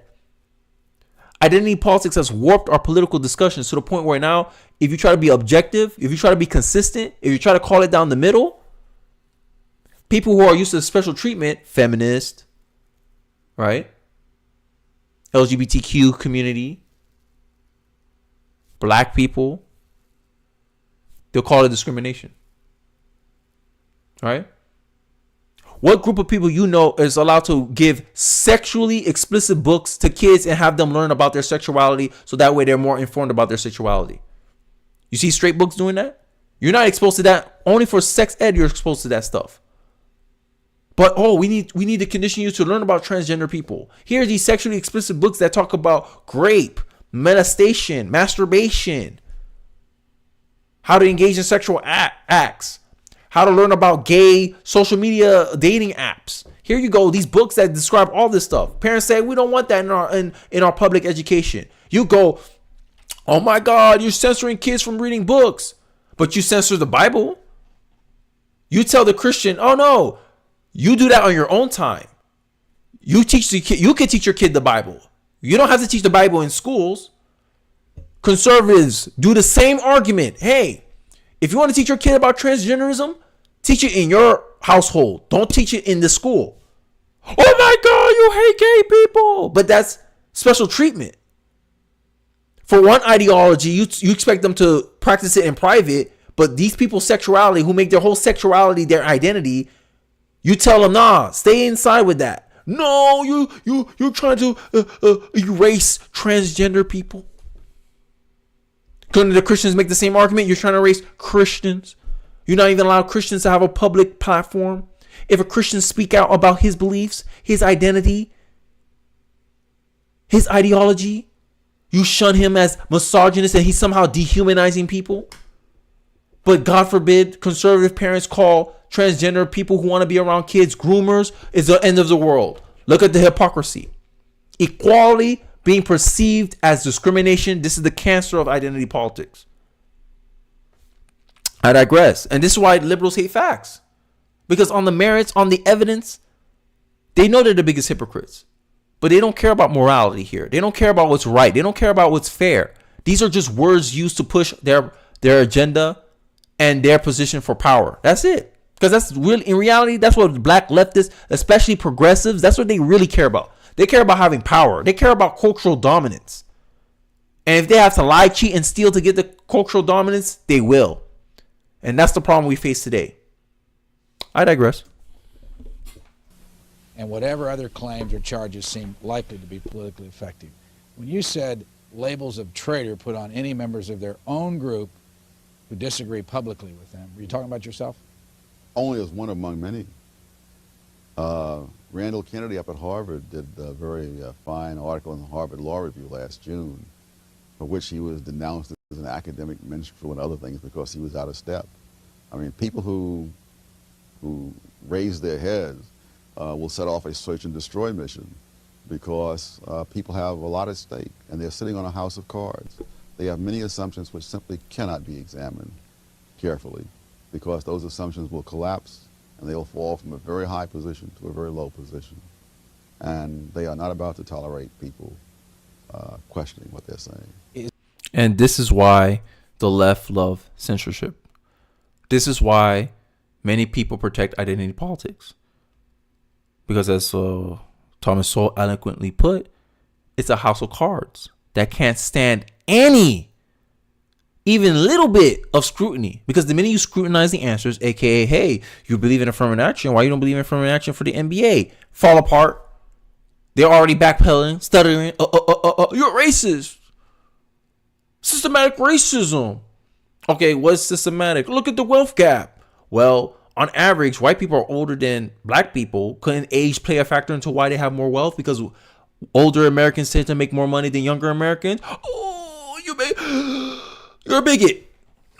No question. Like, come on. And then they have the gall. They have the audacity to claim that conservatives are open to misinformation. Left-wing media websites telling you that if you do your own research, you open yourself to being misguided, misled, and misinformed. AKA, you're going to go down a path that we don't want you to go down. Because like I stated on this channel before, most political experts in misinformation, disinformation are overwhelmingly on the left. So can I not call that a biased institution? Can I not say that, hey, this field is culturally dominated, ideologically dominated by one political side, and it's so convenient that everything on the opposite political side is based on misinformation, disinformation. How ironic. Isn't it ironic? Isn't it iconic that everything you don't like is political misinformation, disinformation? Make it make sense. So this next clip I got to show you guys, and I'll try to speed through this. Maybe I'll spend about 2 minutes on this video. Is about an anti-white interviewer getting destroyed. Let's check it out. I know very well our founding fathers were slave owners. Yes, and I know very well that they probably did not imagine that America would be today what it is. They would have been appalled by the idea. Furthermore, what you're saying is somehow whites were about to choke to death on their own homogeneity when people like yourself kindly arrived from diversity and saved us from ourselves. No. We built a wonderful country that your ancestors could not have been. That is why. Is that true or not? No, let's take skin color out of it, because that's what y'all gonna focus on. Oh, whitewashing history. Oh, you guys colonized. Last time I checked, what they say? The winners go the spoils. When African tribes was raiding and colonizing, taking over other African tribes, where's that morality being placed? See, identity of politics is nothing but a distraction. It distracts you from the actual arguments that people are trying to have because people are looking to be offended. This is why I think left-wing people tend to be more triggered about topics and concepts more, is because it's a way for them to deflect away from the substance of what the person is saying. This person saying is, hey, there's a reason why your parents immigrated here. There's a reason why black people here benefited from slavery. AKA, if your ancestor was never a slave, your ass will never be in the country in the first place. 1991, America was designated as the best place to be black. The richest black people, even if you're the poorest American here, you're one of the top 1% of black people in the world. And the only reason your butt is here is because you're a descendant of a slave. AKA, you benefited from slavery. It may not seem like it at the time. Sure, there was a lot of negative trade-offs that came with it. But you got your citizenship through the enslavement of your ancestor. And then you have the goal to try to get reparations for it. You double dipping. Your ancestors faced struggle, civil rights, fighting for equality, respect. And then you get all the benefits of that. You guys got to vote. You didn't have to fight for the right to vote. No black person right now had to fight for the right to vote. No black person right now is facing the same level of racism and discrimination that they faced, that their ancestors faced. You didn't face it personally. Your ancestors faced that, and you're trying to piggyback off that struggle, and they try to use it as a justification for people who never enslaved you to pay reparations to you. Get that crap out of here. Oh, we're going to get our reparations. Where? To a country that 95% of the people who live in it have nothing to do with slavery? Somehow you're going to use that to justify getting reparations because, oh, little old you, poor you. You're traumatized by black imagery of slaves. Who keeps putting it in your face? Liberals. Because the liberals always want you to stay a victim. So that way you always need them. So that way you're guaranteed a Democrat vote for them. So you're primed for their political campaigns and marketing. So they can play into your bias, confirm your bias, validate your bias about you being a helpless victim. Isn't it always funny how liberals love the only part of black history they like to put out and project? It's not when black people were succeeding, not when black people were ex-slaves dying millionaires, when black people were starting their own businesses, starting the Negro Business League, created their own parallel economy that conservatives of today are trying to create with Rumble, Twitter, and other stuff. The black community started the parallel economy first. Oh, we do our own thing. We have our own hotels. You don't want us in your hotels? We'll build our own. Liberals never show y'all that. Liberals never show you how the template for how you can build your own economic lane in America. No. They only show you where you needed them. Oh, here's affirmative action. Here's us giving you preferential treatment. This is the only way you can make it in America. This is the brainwashing they put in your head. They never let you forget that you descended from slaves. The liberal will never let you forget that you were descended from losers. All right. Oh, you slavery. Oh, slavery's holding you back. Nah, the bad decisions of your parents holding you back, and the generations before them holding you back. Because I bet you if your parents made a different decision, you would have had a different outcome. You would have had a different upbringing. But your parents don't want you to point the finger at them, so they say, oh, it's because of racism. It's because of discrimination. It's because I had limited opportunities as a black woman. Victimhood. Because all racism is, all identity politics is an alibi to excuse personal responsibility. To excuse the outcomes that your personal decisions and the personal decisions of those before you have caused to end up the results of what you have today. That's all. That's the core tenet of identity politics. This is why no one wants to let it go. This is why the left is so desperate to hold on to it.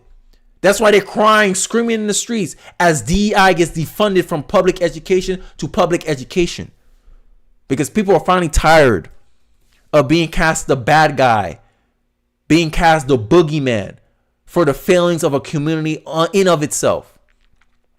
Because black communities' circumstances have never really been decided by what other people do. It's always been decided on what they did, how they responded, how they acted. But it seems like we lost that because we focus so much on identity. I digress. People like you come here, and the more you come in larger numbers, you will change the country my ancestors built into something else, and it is completely normal for me to wish to oppose that. Mr. Taylor, I've taken enough of your time. The interviewer was not at all ready for that. What Gerard Taylor said there applies to all Europeans. Memorize his words and share this video far and wide. It's time for rationality to triumph for once, and this is about as rational as it's going to get. Watch the... I agree. You come to a country all white, like imagine that. Like if you're a pro-black, you should feel ashamed that I said that. Like the best place to be black is not in a predominantly black country. It's in a predominantly white country.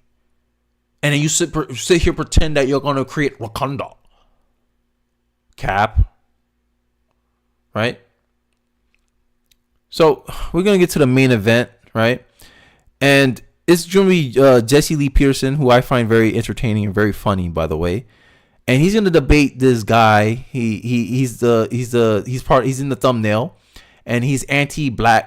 Sorry, not anti-black. He's about anti-whiteness and how whiteness is a problem. And I'm gonna focus on a segment, and then I'll probably end off the live stream here. Is what is the root cause of problems in the black community? And we're gonna get some of his take on this topic. So we're gonna take a look, and I'll play the video. So what is the root cause of the problems in the black community? It's this superiority, this notion of sin that creates different opportunities for different people. Superiority? What do you mean? Supremacy, white supremacy. Really? Yeah. So but you're white. Why? What makes you say that? 'Cause your mother's white. No, my mother's not white. Your father's white. Yes, my biological father is like white. All I don't the way identify. white then. I don't identify as white. Why? Why not? Like, make it make sense. These liberals think being born white gives you some type of superpower. Why not? Why not identify as white? If being white gives you so much of an advantage, why you don't identify as white? You're white passing enough. Why you don't identify as white? Because there's more prestige and privilege being think of as black, right? He wanted that preferable treatment. He wanted that special treatment. Dare I say, he wanted that black privilege because he knows he gets more out of it by claiming to be black than claiming to be white. It's baffling, honestly. The root cause of your problem, white supremacy. But you're here, a offspring of a white man. And you're crying about white supremacy. I digress, man. I do not identify as white. I identify as African American. Why? Why would you take the lower dummies and go that route rather than going with the smart people? I went with Jesse Lee Peterson, I love him, man. I love him, bro. Like, I don't care. I don't care if he's trolling. I don't care. Y'all calling him a coon, bro. Yo, that was funny. All right. And I think that's another thing too, bro. Like, we take ourselves so seriously nowadays in our political discussion, bro. We can't make jokes like this anymore. This video was done 6 years ago, right? I think this was that'll be 2018 that Jesse Lee Peterson did this video. And he may seem familiar to you because this is the guy that debated Candace Owens on the Dr. Phil show about preferable treatment. And I'm trying to fight this idea that somehow you can be socialized as black. Oh, I identify as African American. So if you're a white kid adopted by two black parents, your foster parents were black and they raised you black. Is he black? I'm waiting. Or y'all gonna hit him with, it don't matter how much you was raised by black people. You'll never understand blackness because you're not black, right? Everyone can identify as anything they want. Helicopter, attack dog, a cat, a mouse. But God forbid a white woman says, I want to identify myself as a black woman. No, you can't do that. But I thought it was whatever makes them feel comfortable. If the person said they feel like a black person and they wear blackface, we should allow them. We let transgender people, we like men dress up as women all the time and claim that they're women. Now you mad that a white person says I want to put blackface on and I'm a black man now. I identify as a black man. Jimmy Kimmel. I digress, guys. Let's get back into the video. Oh yeah. What my experience is, and I would say that African Americans are the most brilliant people, and I'm proud to be African American. What's brilliant about spending generations and generations and generations pointing your finger at the white man while your life and your community, your family fall apart? You're right. Let's forget the whole little thing called slavery. Oh my God. Yo, there were some black people that owned slaves too, bro. Like what separated you from the black slave owners and you from being the slave? There were free blacks, right? The free blacks, the people in the North, right? You know, the places that the slaves were trying to run to. Because there are states in this country that never participated in slavery, but keep pretending that it affected all black people. All black people, like, how you know you're not descended from a black slave owner? I want to know that. I want to see a video where someone finds out that, oh look, you're 100% African American. Yes. And then they found out, oh well, your great grandpappy was a free black, and he happened to own slaves. I want to see the reaction to that video. Because there's some of y'all out here who claiming that y'all want reparations, y'all super pro black, and some of y'all might be descended from a black slave owner. That's some funny ish right there. Let's continue. Hold another box and just pretend like that didn't happen, and let's just pretend like separate but equal, that didn't happen, and let's just pretend like all those things Blacks didn't did better then than they are today. Culturally, yes, I agree with that. Materially, you can argue, no, not really. But I mean, you had ex-slaves dying millionaires. So the separate but equal, I consider myself like that. I consider myself like that. Like I think if I ran into a racist and the racist is like, oh, I don't like you, I don't like your kind around here, I'm like, I don't care how you feel, but you're gonna respect my skills, you're gonna respect my ability, you're gonna respect my value, because I am a valuable member of the society.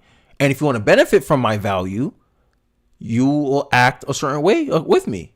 You may not have to, you don't have to like me, right? It's just like work. You don't have to like all your coworkers, but you have to understand, hey, I respect what you do. I respect your work. I understand you're a valuable person, and that's it. Because I don't care about people. And this is the funny part. This is where I get mad at black Democrats. Because black Democrats will sit here and pretend that as a black conservative that I want white approval. I want white acceptance. When the reality is, black Democrats' survival is all instantiated in white acceptance. They want white people to like them. That's why they're so mad about white flight. I'm not mad about white flight. If white people move out of the neighborhood because I happen to be in it, I'm like, oh, more real estate for me. All right, more opportunities for me. Black folks don't see it that way. They see the white people having stuff as superior. But I'm the one who want white acceptance. Kiss my black, you know what? Black Democrats, y'all the biggest projectors ever. Who's sitting here crying that I forget what's her name? I forget, it's some black woman in the WNBA that she didn't get a shoe deal and she said it's racism. You want a white acceptance? Come on. All your black athletes, all your pro black athletes, and all your rappers, they're only making money because white people and non-black people support them the most. Tell me I'm lying. I'm waiting. But God forbid a bunch of white people happen to agree with my positions on politics, on cultural issues.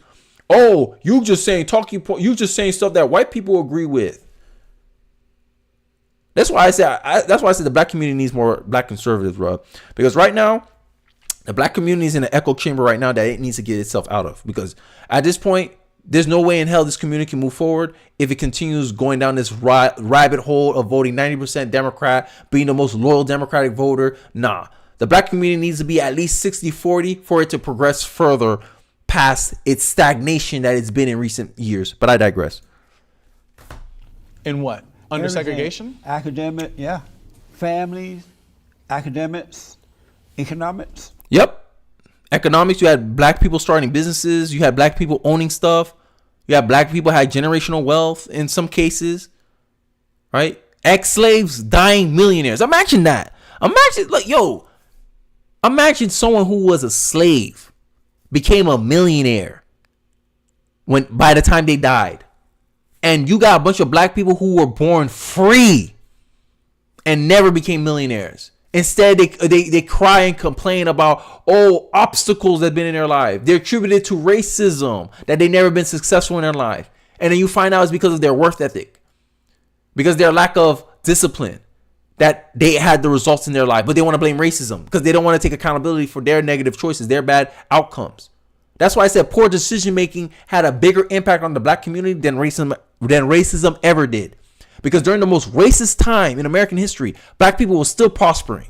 But now, at the least racist that America has ever been, black people are doing poor or doing worse from a cultural perspective and economic perspective. Because at the end of the day, I believe black people owned more businesses in the 30s, 60s maybe, compared to today. And even if they do own a business today, it has to be either based on some social media stuff, some entertainment stuff.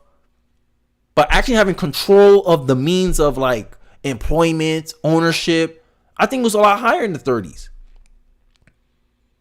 Imagine that.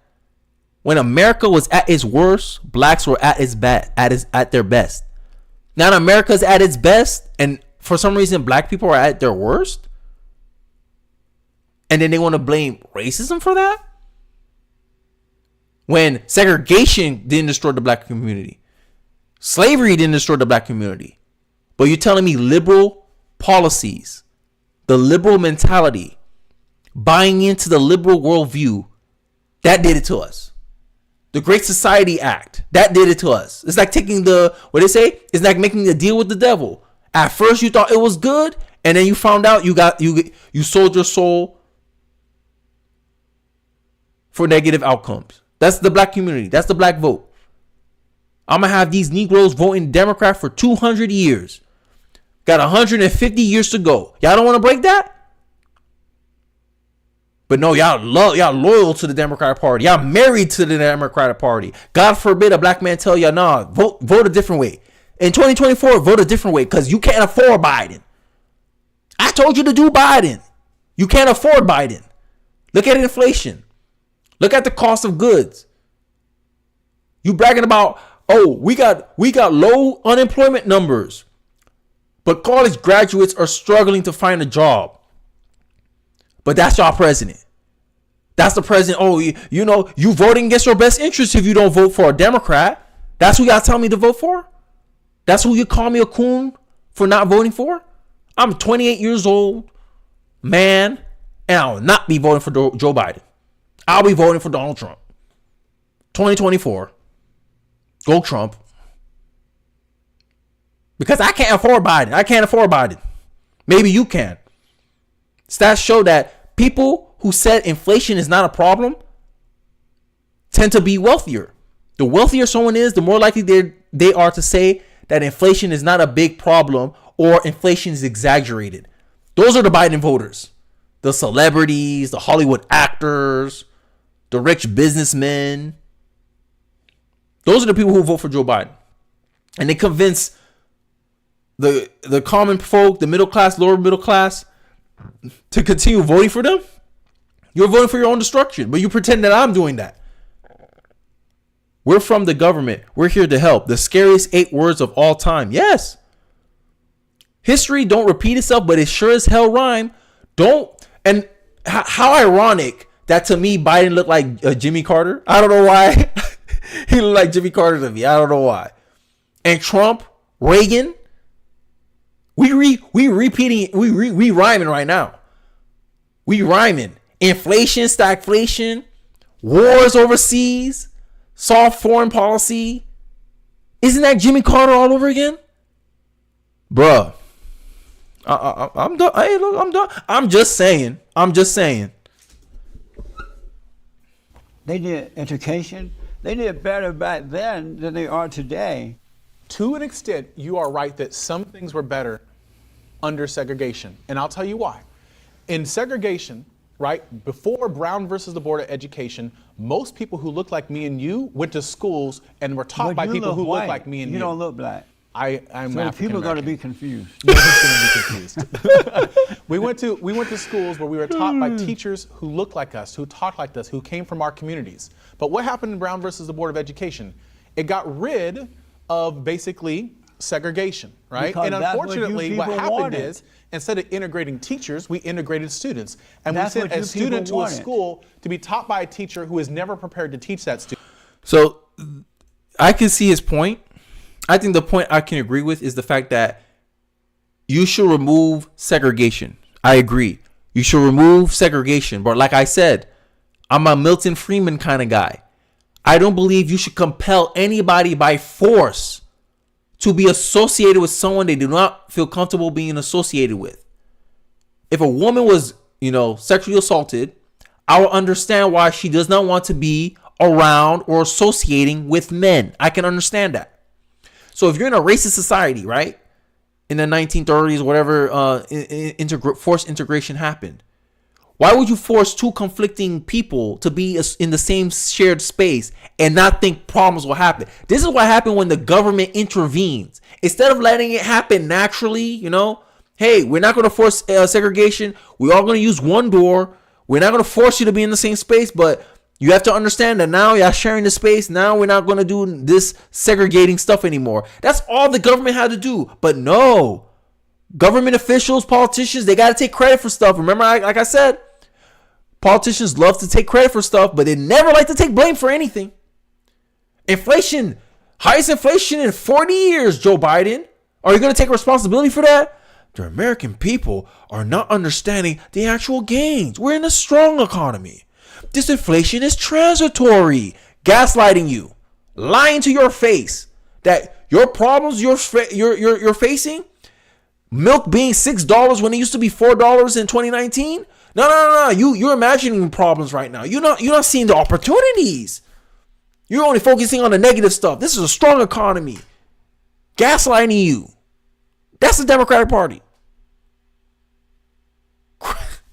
Redefining what a recession is.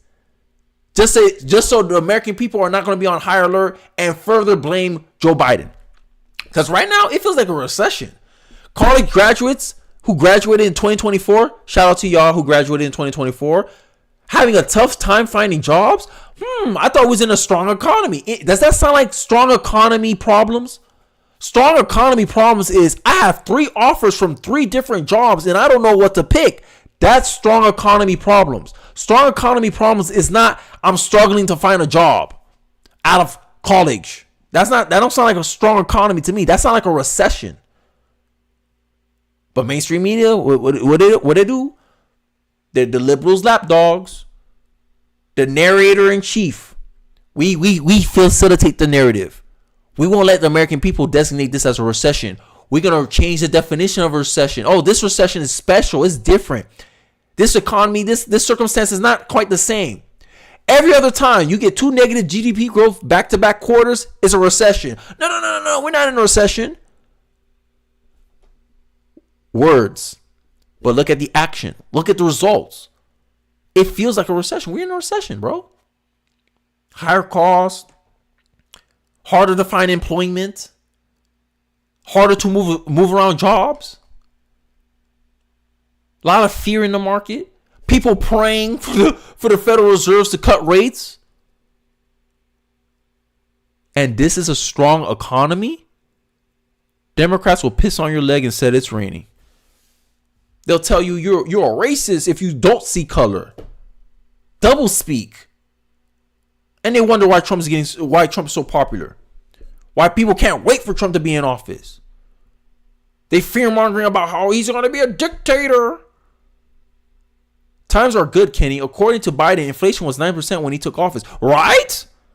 I found out inflation was about 1.4% when Biden took office.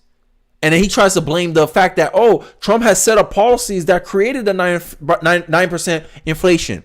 Joe Biden's pretending like he had nothing to do with it. Remember when Joe Biden passed the stimulus check? his version of the stimulus check, many economists were saying, hey, Biden, you don't need a stimulus check because we're opening the economy right now. You're going to overheat the market. Remember that? No one remembers? Anyone remember that? Biden, do not pass a stimulus check because we're opening already. The reason why Trump's stimulus check didn't cause as much inflation is because there wasn't as much demand. There wasn't as much spending going on. No dollars were circulating. And everyone saved their money because they needed to.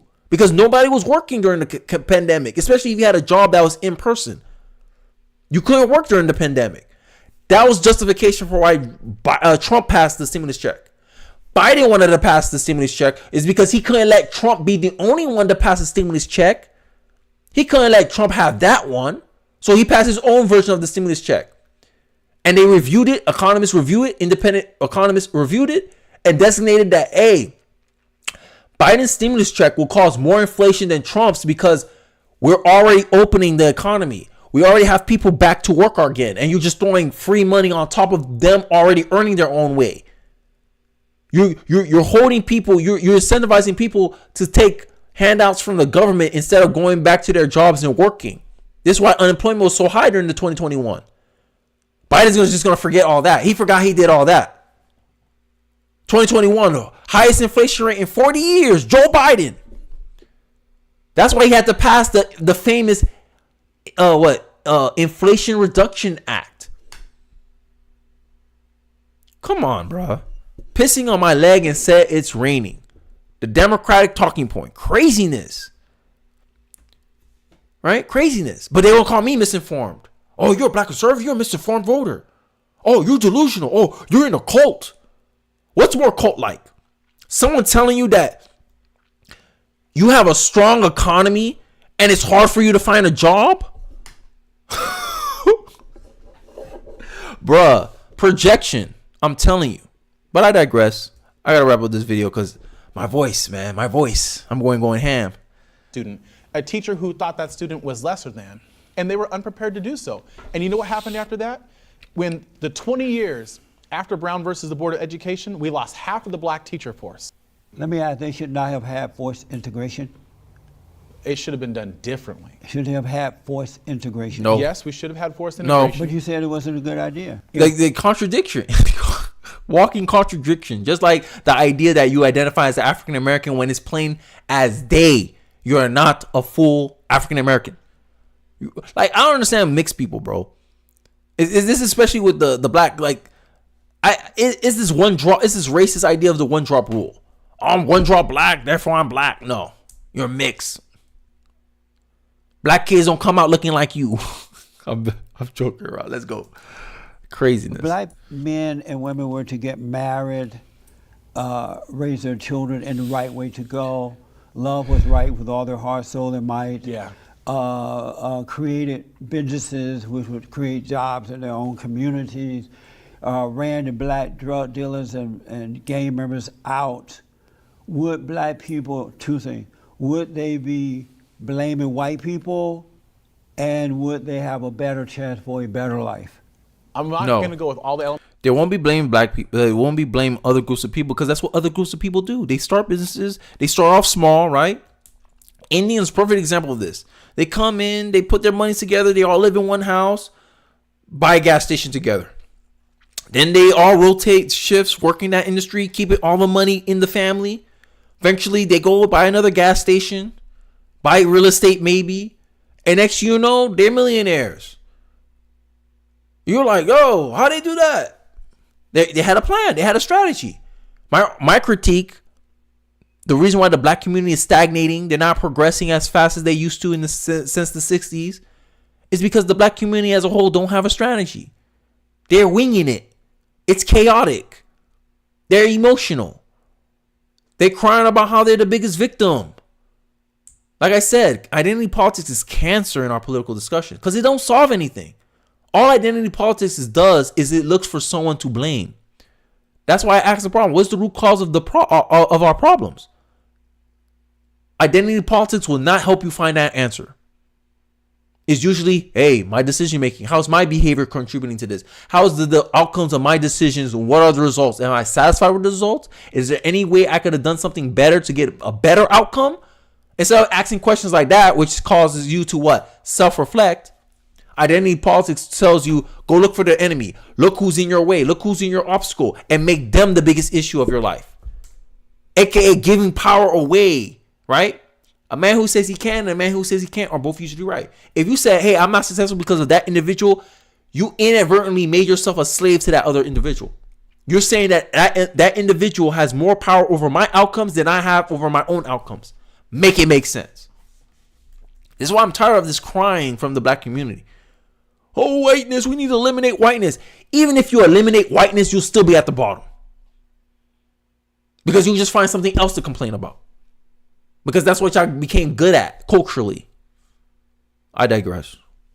Elements of what you suggested, but I will say this. Why if not we all had the more elements? black families that were intact, we would have a better society. And but would they unfortunately, be we don't have as blaming- many black families that are intact And because would we they- have a criminal and injustice would they be system blaming that white- targets black men. Would they be blaming? Targets black men. I don't like that word target. Right? What police pull black men over for?